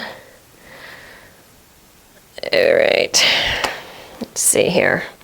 Well, that feels a lot better already. So I think it was just that center cording that was too thick. So that's good. Okay. So now over on the other side, what I'm going to do is put the side I still need to put the zipper on face down here. Actually, let me turn you a little bit. So if this is here, then I'm going to bring this side over kind of on top of it, just so that I'm close. Close is good. And just like last time, I'm going to go ahead and pull the paper backing off of my my basting tape. I couldn't think of the word for it, basting tape. Okay, so I've got the paper backing off, and I'm looking at my two little dots right here, okay? I need to flip that, and I can still see them on the outside, which is good. So I'm matching those up first, right here, and I can tell I need to cut two more little beads off.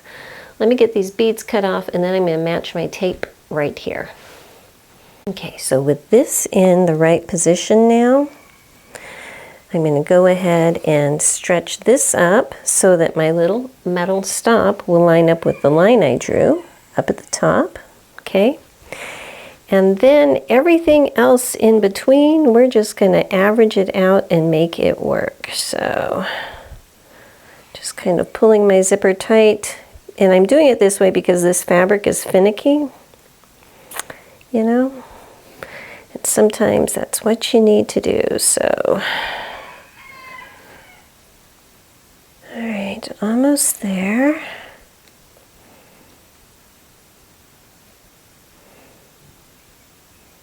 Okay.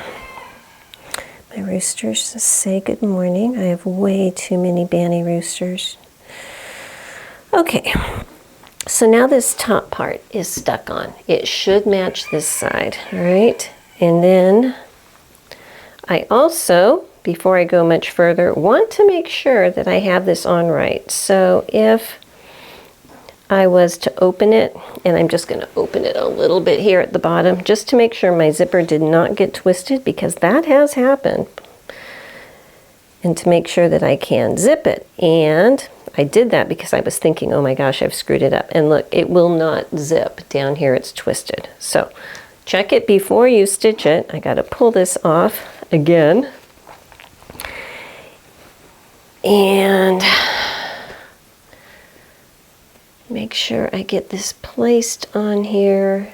Right down here it was twisted, and now I'm going to put it back on. Okay. All right, so I'm going to do the exact same thing, just now it's not twisted at the bottom, and I'll be right back. Okay, so everything up here is pressed down. From here down, I'm just putting it on, making it, you know, the right width, 1/4 inch in from my cut edge.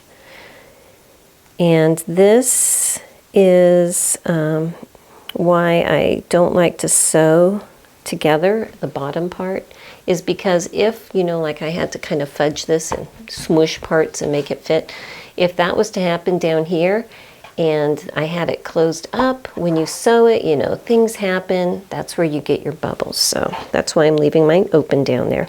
So I'm going to go back to my sewing machine just like I did last time. This time I can start at the top and come down sewing right next to this little, in this crease right here, right next to the coils. Okay, so I just trimmed the extra cording out of the other seam allowance and zipped it up, and see how it matches perfectly? That is exactly what I wanted. And up here at the top, the opening is matching up, so that's great. All right, so now I'm going to go ahead and close up this bottom seam here. So opening it back up again, I am, let's see here. What I want to do is keep the lining layer separate from the fabric layer, okay? So let me match up this bottom edge of the fabric layer here really quick. And I'm going to come up. I can lift this zipper because remember, when you're sewing an invisible zipper, you can't go all the way to the bottom because you're going to run into that stop. So that's where my stitching ends. I'm just going to kind of open it up, lifting up that tape, matching the fabric sides here, trying to keep my lining out of the way here, and get that matched up. Okay, so I'm going to need to sew this little bit here at a 5/8 inch seam allowance, and I want to get as close as I can to this point. Oh, can you see at that point right there where my stitching ends? If I can only, and I'm using the side foot that I have on there right now, I probably can get there really close.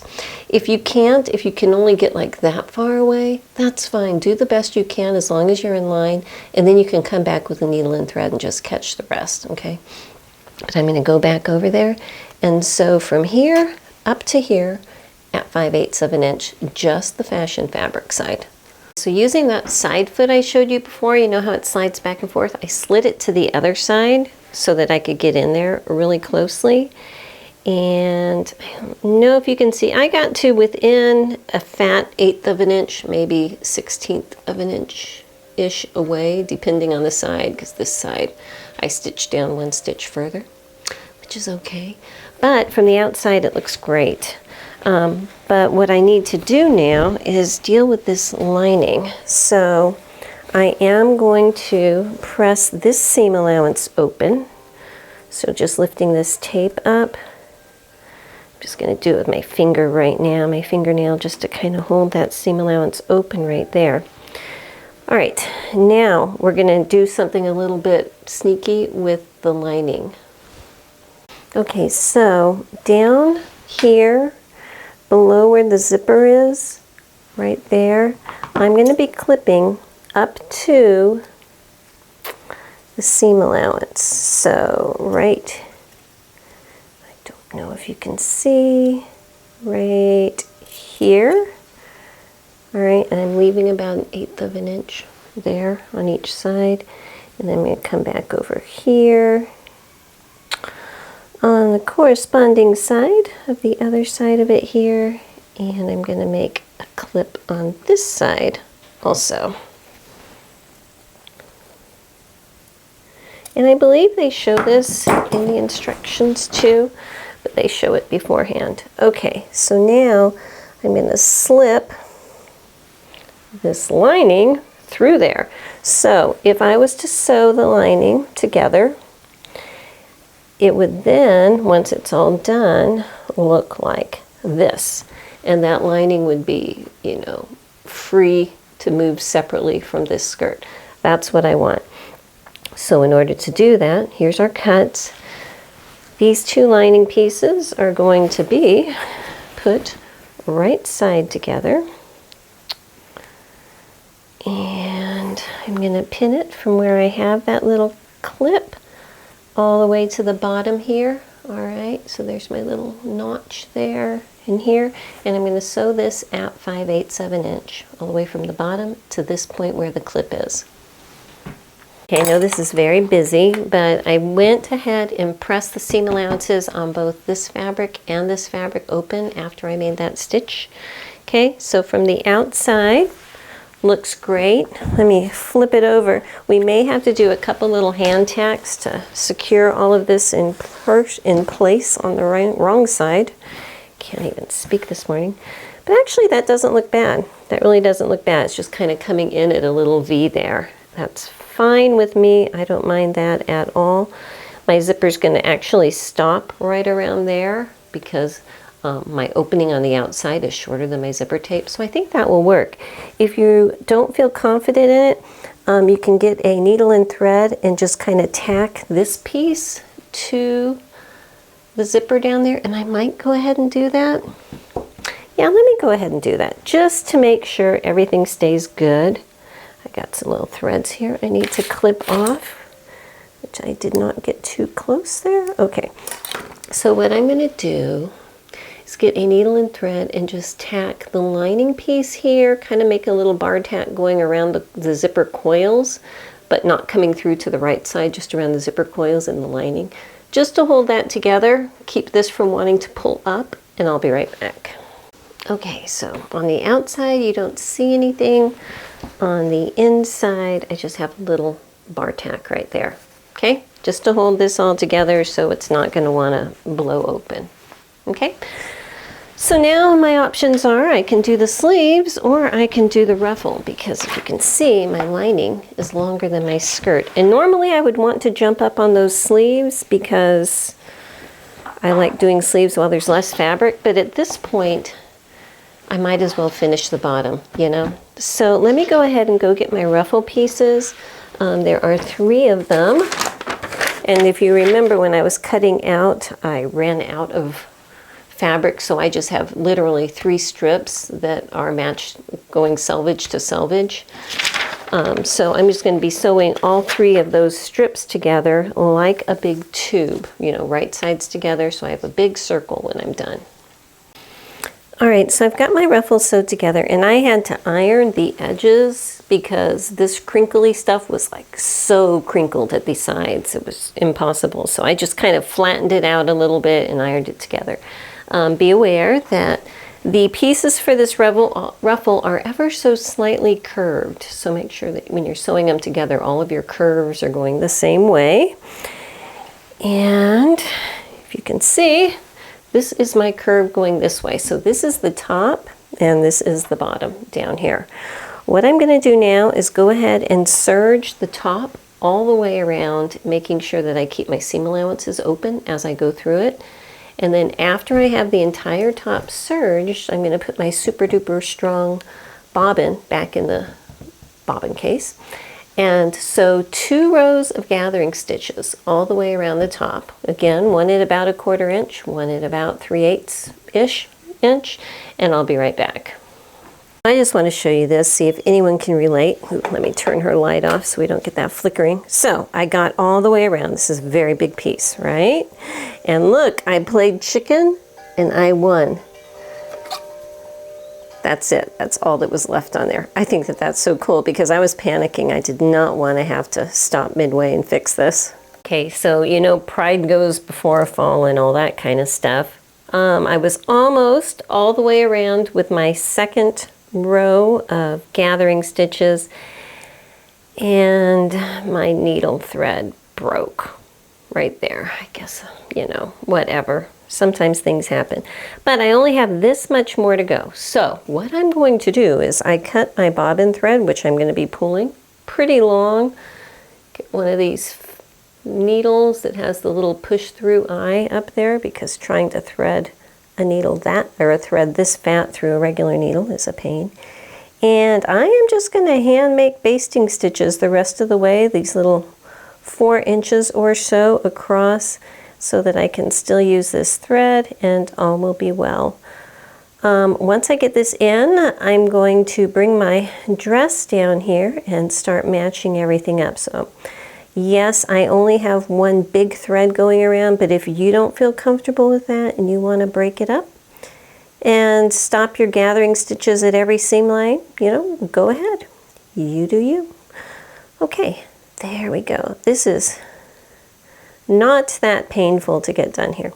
Now I'm going to be matching up the center of this point where my gathering threads start to my center back. So find that here where my zipper is. All right. This dress is getting very complicated. Okay. So I'm going to match my center back where my zipper is to this seam line right here and get that pinned in place. And then I'm going to come all the way to the front because I have 3 panels, okay? So the opposite side of my ring of ruffle is the center point between 2 panels. So I'm going to find that point and pin it to my center front of my dress. Okay, so with that matched up, it's just going to be a matter of finding the halfway point of my ruffle again and pinning that to the side seam, and then finding the halfway point and pinning it to the quarter position, and so on and so forth until I only have, oops, there's a thread I need to clip, until I only have space, you know, maybe about that far apart in between pins as this is being pinned to it, and that's when I'm going to go ahead and get started pulling my ruffles. All right, so I've got it pinned all the way around. I'm putting 2 pins at my center front point because that's where I need to stop. So, you know, you don't have to watch the entire thing, but just know I'm only pulling my bobbin threads. So just like before, I'm pulling my 2 gathering threads, and I'm going to wiggle my gatherers all the way around until I get to the center front, you know, and then space them out, lay them nice and flat, and pin them together. And every time I pull a good yank out, I'm going to come in here and tie a little knot before I do anything, just to keep them from wanting to separate. And just keep doing that. And once I have everything, you know, gathered and pinned together so it's all nice and flat there, then I'm going to sew it at 5/8 of an inch all the way around, and then come back and 1/8 of an inch in, do a second row of stitching all the way around, just to be super safe. Okay, so I've got it sewn on, and here's my 2 rows of stitching. You know, they're not perfect, but they are going to be strong enough to hold the skirt on. So I'm going to need to press this whole seam allowance up, you know, towards the top of the skirt. So when I come back and I sew my lace, because you know there's going to be more lace going right here, like in these pictures, okay, that will be sewn over the seam allowance. And it's getting quite heavy, but it's fabulous. I just held it up in front of the mirror, and I think the length is great. It's exactly where I wanted. So when I go to my ironing board to press the seam allowance up, I'm also going to press up my bottom edge. Now, yes, this is a crinkle fabric, you know, it's very wrinkly. I'm going to press it and press it up at about, you know, a 5/8 inch seam allowance, and then just fold it in and make a little narrow hem. When I stitch it, it might get a little lettuce looking, but honestly, that's going to be okay. And as far as the lining, I'm just going to make a narrow hem on the lining too, like that. So I'm going to get all of that sewn in at the same time. Okie dokie, so I have my little narrow hem here on my ruffle and on my lining, okay? And now it is time for more lace. So this is definitely a project to do when you want to kill some time, if you're going to be hand stitching your lace, which I am. And so basically I'm going to be doing the same pattern here, down here. And so just like I showed you before, I'm going to use my stitch witchery to fuse my lace on and then go downstairs and hand sew it on. When I'm hand sewing it, you know, yeah, you might see some stitches on the inside. You might not, depending on how thick the fabric is, but I don't think that that matters. That's on the inside in the lining. So this is probably going to be my last time up here for the day because it's going to take me probably most of the afternoon to hand stitch it on, but I'm going to enjoy that. And so tomorrow, hopefully, we can work on the sleeves and the collar. Good morning and welcome to the next day. So far I'm loving this dress. When I hold it up, it feels very swooshy, and I don't know if it's the weight of, you know, the lace and beading and stuff, or the lining, or what it is, but it's feeling quite posh, you know? And I was looking this morning, and when I did the lace in the front, I did not, you know, use this lace and that beading, but I think because I have two rows coming together, and I have these fancy little buttons in the middle, it kind of goes along with this, you know, trio of stripes here pretty well. So I'm going to leave that, and I think that that is nice. So for this dress, we have to do the sleeves before we can do the collar because it all kind of comes together. And it's an odd shape. If I tried to pin it on my dress form at one point and I just couldn't get it to go because the sleeve has a dart in it and it's an interesting shape. So we are going to be, what are we? Sleeve view A. Okay, so that's this one here. So we have a large sleeve piece. Get these two smaller ones out of the way. And the first thing I'm going to have to do is mark for this dart up on top. So I'm going to mark it like I usually do with my hole punch and my coaster and a heat erasable pen, and I'm going to mark these 3 dots on the wrong side of my fabric. But like usual, before I totally move my pattern piece out of the way, I need to mark the back. The back has 2 notches, the front has 1 notch. And because this is so busy and I think that it's hard for me to draw on here, I'm just going to take a piece of, you know, purple tape, stick that on there, and I'm actually going to stick a little straight pin through the tape just to make sure it doesn't want to come off. But that's going to indicate that this is the back piece, you know, while I'm getting everything shifted. As soon as it's on the garment, well, then it's obvious what it is, and I can pull this off. But for right now, the little purple tape means this is the back side.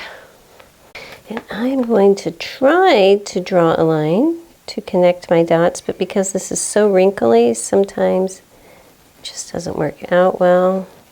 Well, I think that's pretty good. I got at least one side drawn, so that's something. Okay, to make the dart, I stick a pin in one dot down here, let it come back up in the second dot, push that together, get another pin, pinch it at that top dot, okay? I'm going to lay that down so I get a nice crease, put a pin up where the point is, lock this one in down here, come on, And so now I have my little sewing line. I know you can't see, trust me, it's there. So I'm going to do that for both sides. And so I'm going to start sewing from the outside edge, come all the way in, off the edge, and I'm just going to hand tie a knot just because this fabric is so persnickety. And I'm going to do the same for the other side also. Okay, so over here at my ironing board, I've got that dart sewn in, and it is going to get pressed towards the back. So I want to make sure this is still laying kind of flat as I do it. So I'm just going to kind of pooch all of my fabric up. If you have a ham or something to put it on, that's great also. And when you bend it over, this edge here of your dart should kind of line up with the cut edge up there. Okay, so let me just get that pressed in like so. And I'm going to do that on the other side also. And now I'm going to go ahead and serge all the way around my piece. When I serge, I'm going to go through all those layers up there at once so that that top edge is just going to have one line of serging. So paying attention to which way that dart goes, and I'll meet you back at the table. Okay, so I've got that done. Now I need to put gathering stitches in along the bottom edge. There are 2 dots, one on each side, about 1.25 inches in or so. So there's one over here, and here's one over here, marking it on the wrong side so it'll show up a little. Okay, so between those 2 dots, I'm going to run 2 rows of gathering stitches, one at about 1/4 inch seam allowance, one, a little further in. Okay, so the next step after putting the gathering stitches in is to work on my sleeve band. Now I'm going to be putting mine together a little bit different than what they show in the instructions.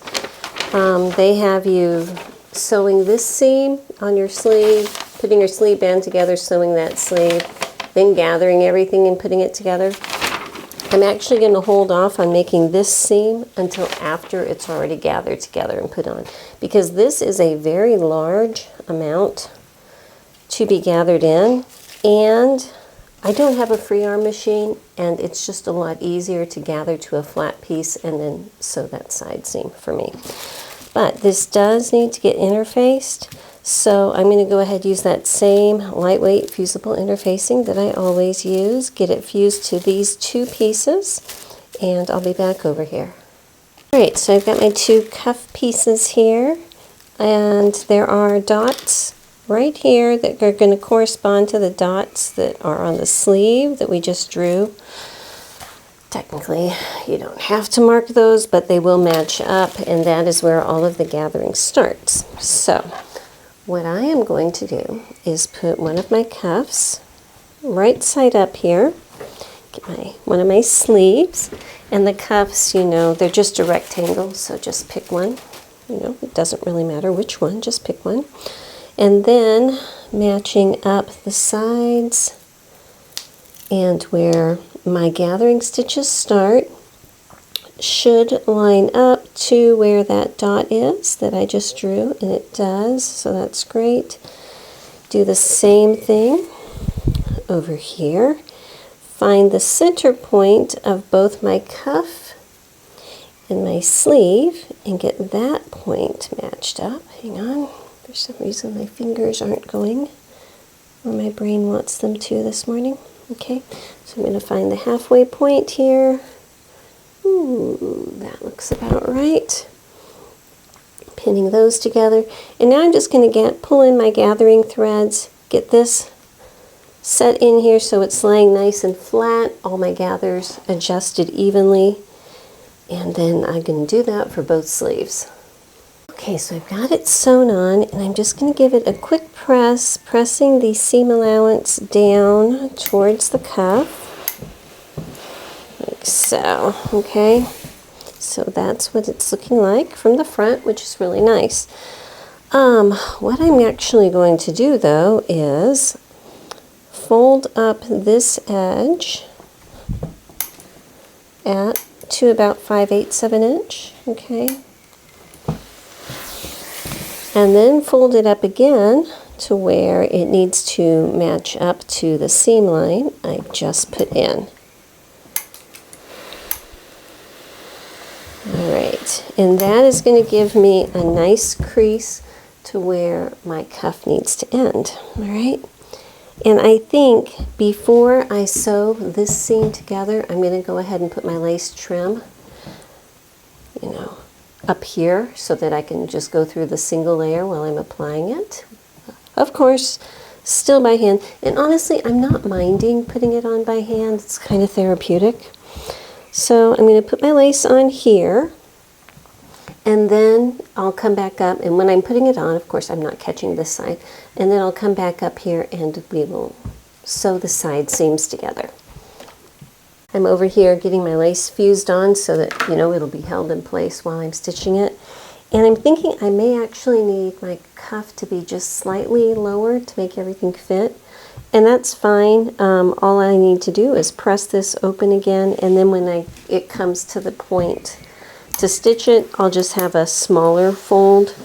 I can go down to like 1/4 inch if I need to. And then that way I'll have a little bit longer cuff to be able to put all of the lace that I want on. Because if you can't put on your lace on a dress like this, you're missing your opportunity. And yes, there are those who are going to think that this is totally an inappropriate design for someone my age, but I grew up, you know, 70s, and I always wanted the big fancy Jessica McClintock dresses, and they were expensive then, and they are expensive now. You try to buy a vintage Gunne Sax dress and see what they are pulling in right now. But if I can make it myself and relive a little bit of that joy, why not, you know? Why not? So anyway, that's my plan right now. Just like before, I will be trimming off some of the pearls at the end there so I can make that side seam, but just thought I would let you know. Okey-doke, so I've got my lace on my sleeves, and now I'm going to fold it in half and make sure that I match up at the top here, and also make sure that this seam line matches up very well. Put a pin there. I may have to trim some of that thickness out of that lace, but I'll do that after I put my seam in. And then push it down to the bottom. So looking at the bottom, just because of everything, it looks like I'm slightly uneven at the bottom. That's okay. I can just trim that off and make it work. And it's more important to me that this seam line right here is matched up. So I have some lace that is slightly covering it, but I just want to make sure that that looks good. Okay. And if something is not exact right here, because, you know, things happen with this fabric, I'm just going to ease it together, you know, pin it like that, ease it together, and that'll work great. So it's going to be, again, at 5/8 of an inch all the way down on both sleeves. Okay, so I've got that sewn in, and I need to press that seam allowance open. So I'm just going to slide it over my little sleeve roll here. Try to get that little piece of tape that I was using to mark the back out of the way. Get this pressed open. Now, ooh, I got some thickness going on here on the inside of the cuff where all of this kind of thick beady lace stuff is. So I'm just going to trim a lot of that out so that it's going to lay flatter. I got a pearl here in my way. Okay, so now that that is open, I'm going to go ahead and turn this up. And looking at the inside, I want to pull it enough so that the lace edging is just barely at the very tip. Okay, that will work for me. And if I do that, I think that I can turn this edge under about 1/4 inch, okay, and pin it there. And again, this is the hand stitching project. I'm just going to get a matching thread and whip stitch this inside of the cuff down. So it's going to stay nice and neat like that. I'm going to do that for both sleeves. Okay, so I've got my little cuff whip stitched in, and it's time to get these sleeves sewn on. Now there are notches and such that are good for matching, but I'm thinking that the sleeves should want to fit pretty exact. So the main thing I want to do is make sure I'm putting the right sleeve on the right side. So here's the back side, right side is underneath. And I want to find a sleeve where, when the right side is out, that the back is on the right side. And that is good. So I'm going to go ahead and take that tape off right now and start by matching up this bottom seam here and to the very top up here. Come on. Okay, and let me just pull that out and see, and yeah, that is going to match up really well, so that's good. Let's see what the front does. If I pin the front up here, making sure that at that 5/8 of an inch point, everything is matched up right there. And if I pull that, yeah, that's going to match up really well too. So I'm very happy about that. What I'm going to do is sew these on at 5/8 of an inch, you know, like starting here, coming all the way around. And then at the bottom between the notches, so if I've got a notch here and here, I'm going to be running a second row of stitching about 1/8 of an inch in that lower part right there, just to reinforce it. I'm going to do that for both sleeves. Once you have your second row stitching in down at the bottom, I'm going to come in here, and just in this bottom area, I'm trimming off some of that seam allowance, and that second row of stitching is going to protect everything from unraveling. But pinking off about half that seam allowance, it's going to make it a lot more flexible and more comfortable under my arm. Okay.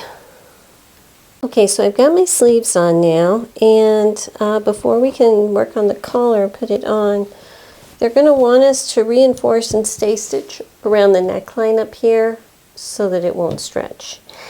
And what they want you to do is, if this is the dart on my sleeve right here, I know you can't see it because it's really busy, but trust me, it is right here.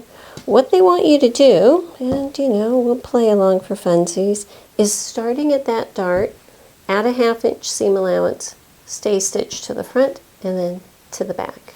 And again on this side, to the front and to the back, starting at that sleeve dart point. It's a lot more complicated, but that's what they're asking for. And honestly, with my wrinkly fabric, I need all the support I can get right now. I do kind of already have this part stay stitched and this part, so it's really just the sleeve that isn't at this point. You know, honestly, I'm thinking because of that, and stay stitching, it's just a row of straight stitching to keep it from stretching out of shape, especially if it's cut on a bias or a diagonal or something. What I'm going to do, you know, just because I'm ornery, is I am only going to stitch this little bit because I've already got stay stitching there and there, okay? And I do believe that they want the seam allowance here to go towards the sleeve. Yes. So these seam allowances that I just sewed into, those are going towards the sleeve. So when I stitch it, I'm going to stitch over those. Okay, I'm going to go ahead and do that for both sides. Okay, so I've got that done. If you can see my little row of stitching, and it does tack down where this dart is, so that's a good thing. Anyway, the next step is in the front here, the front neckline, there are 2 notches, and I just stuck pins where those notches are because it's hard to see. But this one is probably just over 1 inch from my folded edge here. This one's about 1/2 inch or so from this seam line. And what I need to do is run a row of gathering stitches between those 2 notches on each side. Okay, so I've got that in. You can see I just got my threads hanging out. That's fine for right now. I need to get my collar pieces out here. There are 4 of them, and all 4 of them need to have that lightweight fusible interfacing fused to them. So before I transfer any marks, I'm going to go ahead and get that fused to the backs of all 4 of these pieces. Okay, so now that I have them interfaced, I'm transferring my markings over. There's a front dot, a shoulder center dot here. There's 2 dots in the center back, which is interesting. And I need to make sure I clip these 2 notches because that is what that front gathering area is going to be gathered to. Okay, So let me go ahead and transfer those over to all 4 pieces. So at this point I need to make sure that I have 2 sets collar here. This is center back.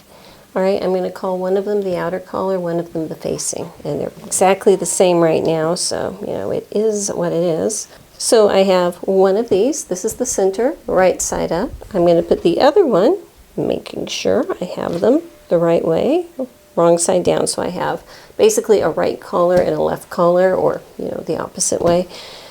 At this point, what I'm going to need to do is fold this edge up about 5/8 of an inch because I need to sew it folded up. So I am looking for my ruler here because I want to make sure that I have it at exactly 5/8 of an inch.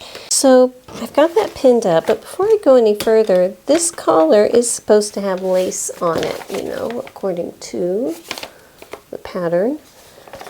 And they are not telling you in the instructions to put the lace on, as far as I can tell. And I'm just going to be using this lace for around the collar because that kind of matches the pieces that come down the front that it's going to be joining to. So, I'll tell you what I'm going to do is take a moment to take these folded pieces off and set those aside so I have 2 complete collar pieces here. And I'm going to go ahead and get my lace sewn on before I do any of this. I thought I would turn this on for a second, and my sound is weird because I already have my microphones over on the charger. But I was just thinking, because you know, while I'm hand sewing, I'm binge watching old Project Runway videos because that's fun. And I was just thinking about one of the comments I heard, one of the judges, I don't remember what, but they were talking about one of the garments and they were saying, well, that's just clothes, that's not fashion. And that got me thinking about what in the world is the difference between clothing, and fashion. And I think that what they were saying is that clothing performs a function, but fashion tells a story. In my words, they didn't say that, but in my words, that's the difference.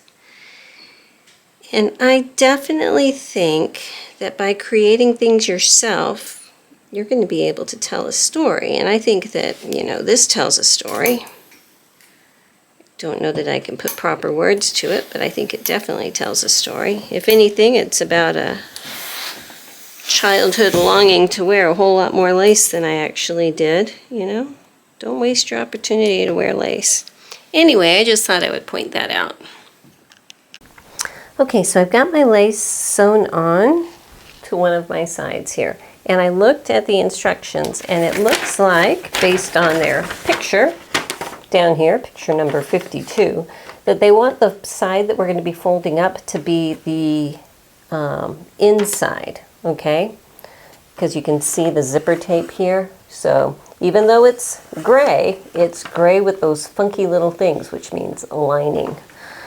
Okay, so because of that, I want to make sure that the side that I am folding up is the side without lace on it. So I do have my little line up there still, and if you don't draw that line down here where we have this dot, that is also at 5/8 of an inch. So you can deal with that if you would like. So I'm going to go ahead back to where I was before, fold up these corners at 5/8 of an inch, and then I'm going to sew up, over, and back down on both of these collar pieces.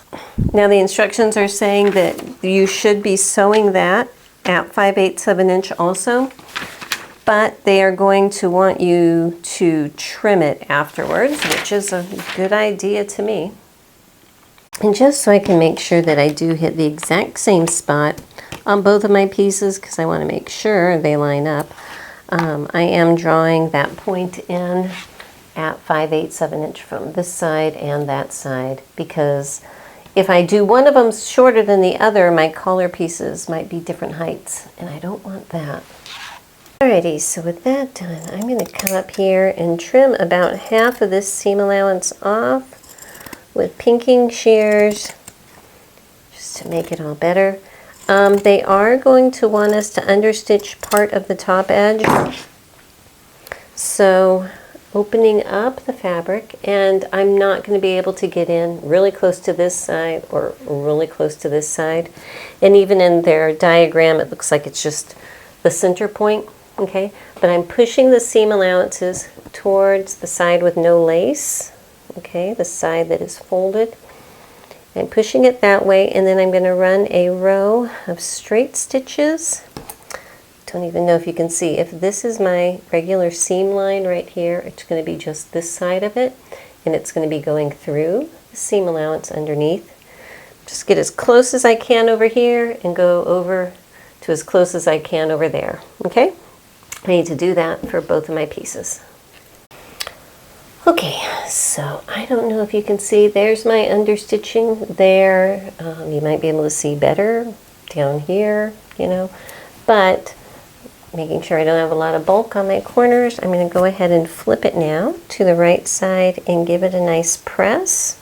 Okay, popping out those collars, pressing it up here in the sides. I'm not going to worry too much about making sure that this is pressed perfectly because I want to have a little bit of flexibility to match that up when I actually have it on the garment. So let me go ahead and get both of these ironed. Okay, so now I'm going to go ahead and get my collar sewn on. So there's two collar pieces, and I know which one is going to go here because the notch that is right here where these gathering threads start, I have on here. So make sure you have the right collar for the right side, making this raw edge here, or the folded edges, I should say, match up. I'm going to stick a pin in. All right, so first of all, I'm going to match up the first notch, which is where those gathering threads start, right here. Now I'm going to scoot all the way to the back where I have this zipper, okay? So the zipper is folded this way, and I'm going to match up the folded edge of my collar with the furthest part of where that zipper is sticking out, okay? And I'm going to get that pinned in place. We will be sewing this at a 5/8 inch seam allowance, okay? Now, from this back point, I'm just going to start matching up. And remember, there was a dot on the collar, which should match up to where this dart on the top of the sleeve is, and it looks like mine is, so thankful for that blessing. Okay, put a pin there too. It feels like I'm going to have to make some little clips. I think this pin is dull, to make this lay nice and flat. So I'm looking in the picture to see if they are putting any in, and I don't really see it, but up here, the interfaced part of the collar, I'm just making a few little clips, maybe only a 1/4 inch deep or so, just so it's going to flex easier, okay? And I may have to make the clips actually on this side too. We have stay stitching. Do not cross that stay stitching with your clips, okay? Leave that stay stitching intact. Come on. I actually should have smaller scissors to do this part here. All right, so now that I have those clips in, this is going to be a lot easier to lay nice and flat. I'm going to pin it all the way up to where my gathering stitches are here, which should be another notch in my collar, and then pull these gathering threads so that this is going to lay flat against here.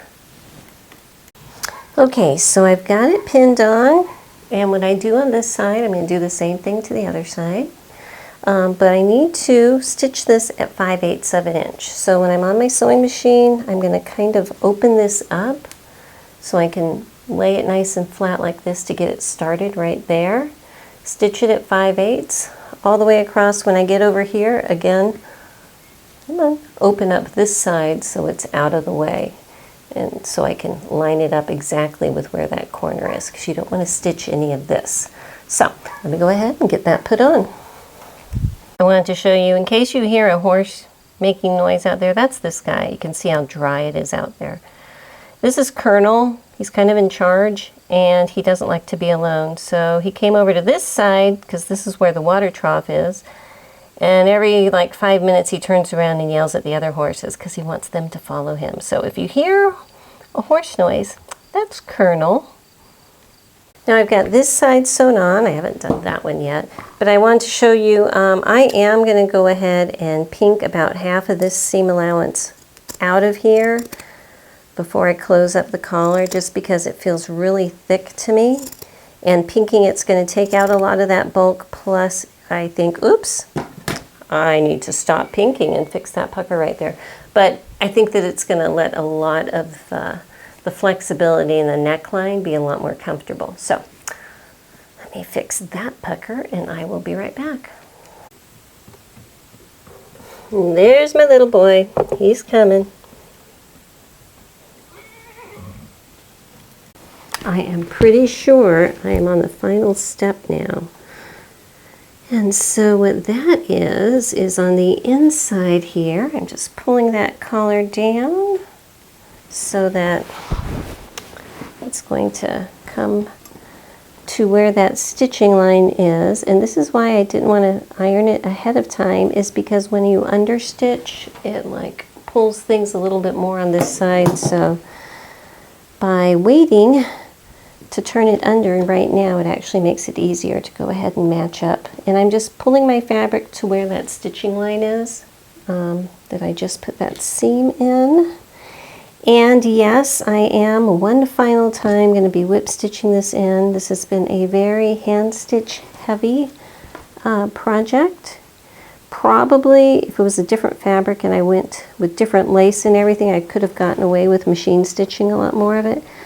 But, you know, like I said, I don't really mind it. I don't really mind it. So let me get this pinned on, whip stitch it down on both sides, and then I'll finally be able to put it on my dress form to see what it looks like. Because I couldn't put it on my dress form until I had the sleeves on.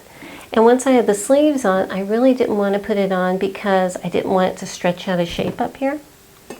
So you will be as excited to see it as I am. I was wrong. I was not on the last step. So I got my collar put on and I completely forgot that there's a button that has to go. This is the back of the collar here. They want a couple buttons there. So we'll do it. I have a little bit of this loop tape left. I can use that. A few of my little lace bridle buttons left. Again, another Waywalk product. They do have a great deal on buttons and stuff. So, in no way sponsored, wish I was, but yeah, I love their stuff. So, because I already have this stitched up, I am just going to take, they call for 2 loops, and I will do 2 loops here, and I'm just going to hand stitch the loop tape to the back, and then stitch 2 of my little lace buttons in a corresponding place over here, and then I will be done.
right, I love this dress. I love everything about it. It makes me happy. And that's all I can say. Definitely, lining it makes it feel so much better. It feels expensive. I know there was a whole lot of hand sewing, hand lace, all of that and everything, but honestly, how fun is that? And how often do you get a chance to just do something neat? So the neckline, I couldn't tell how low it was going to be on the pattern and things, and it's fine. It is just fine. It's not super low cut, but it's definitely low enough that it's lovely, and I like that. These collar points, they just kind of drape. In the back, they come together, and button together, which is nice.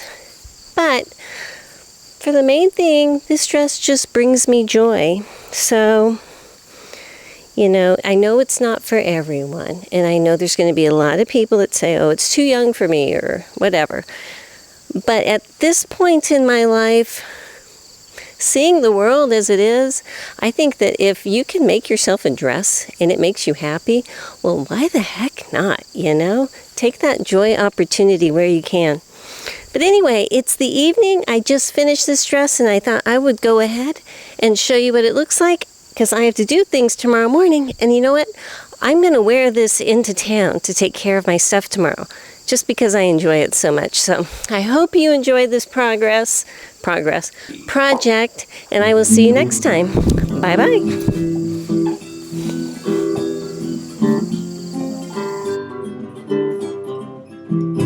Living my bucolic life, free of big city strife. Horses, chicks, and dogs, they are my neighbors.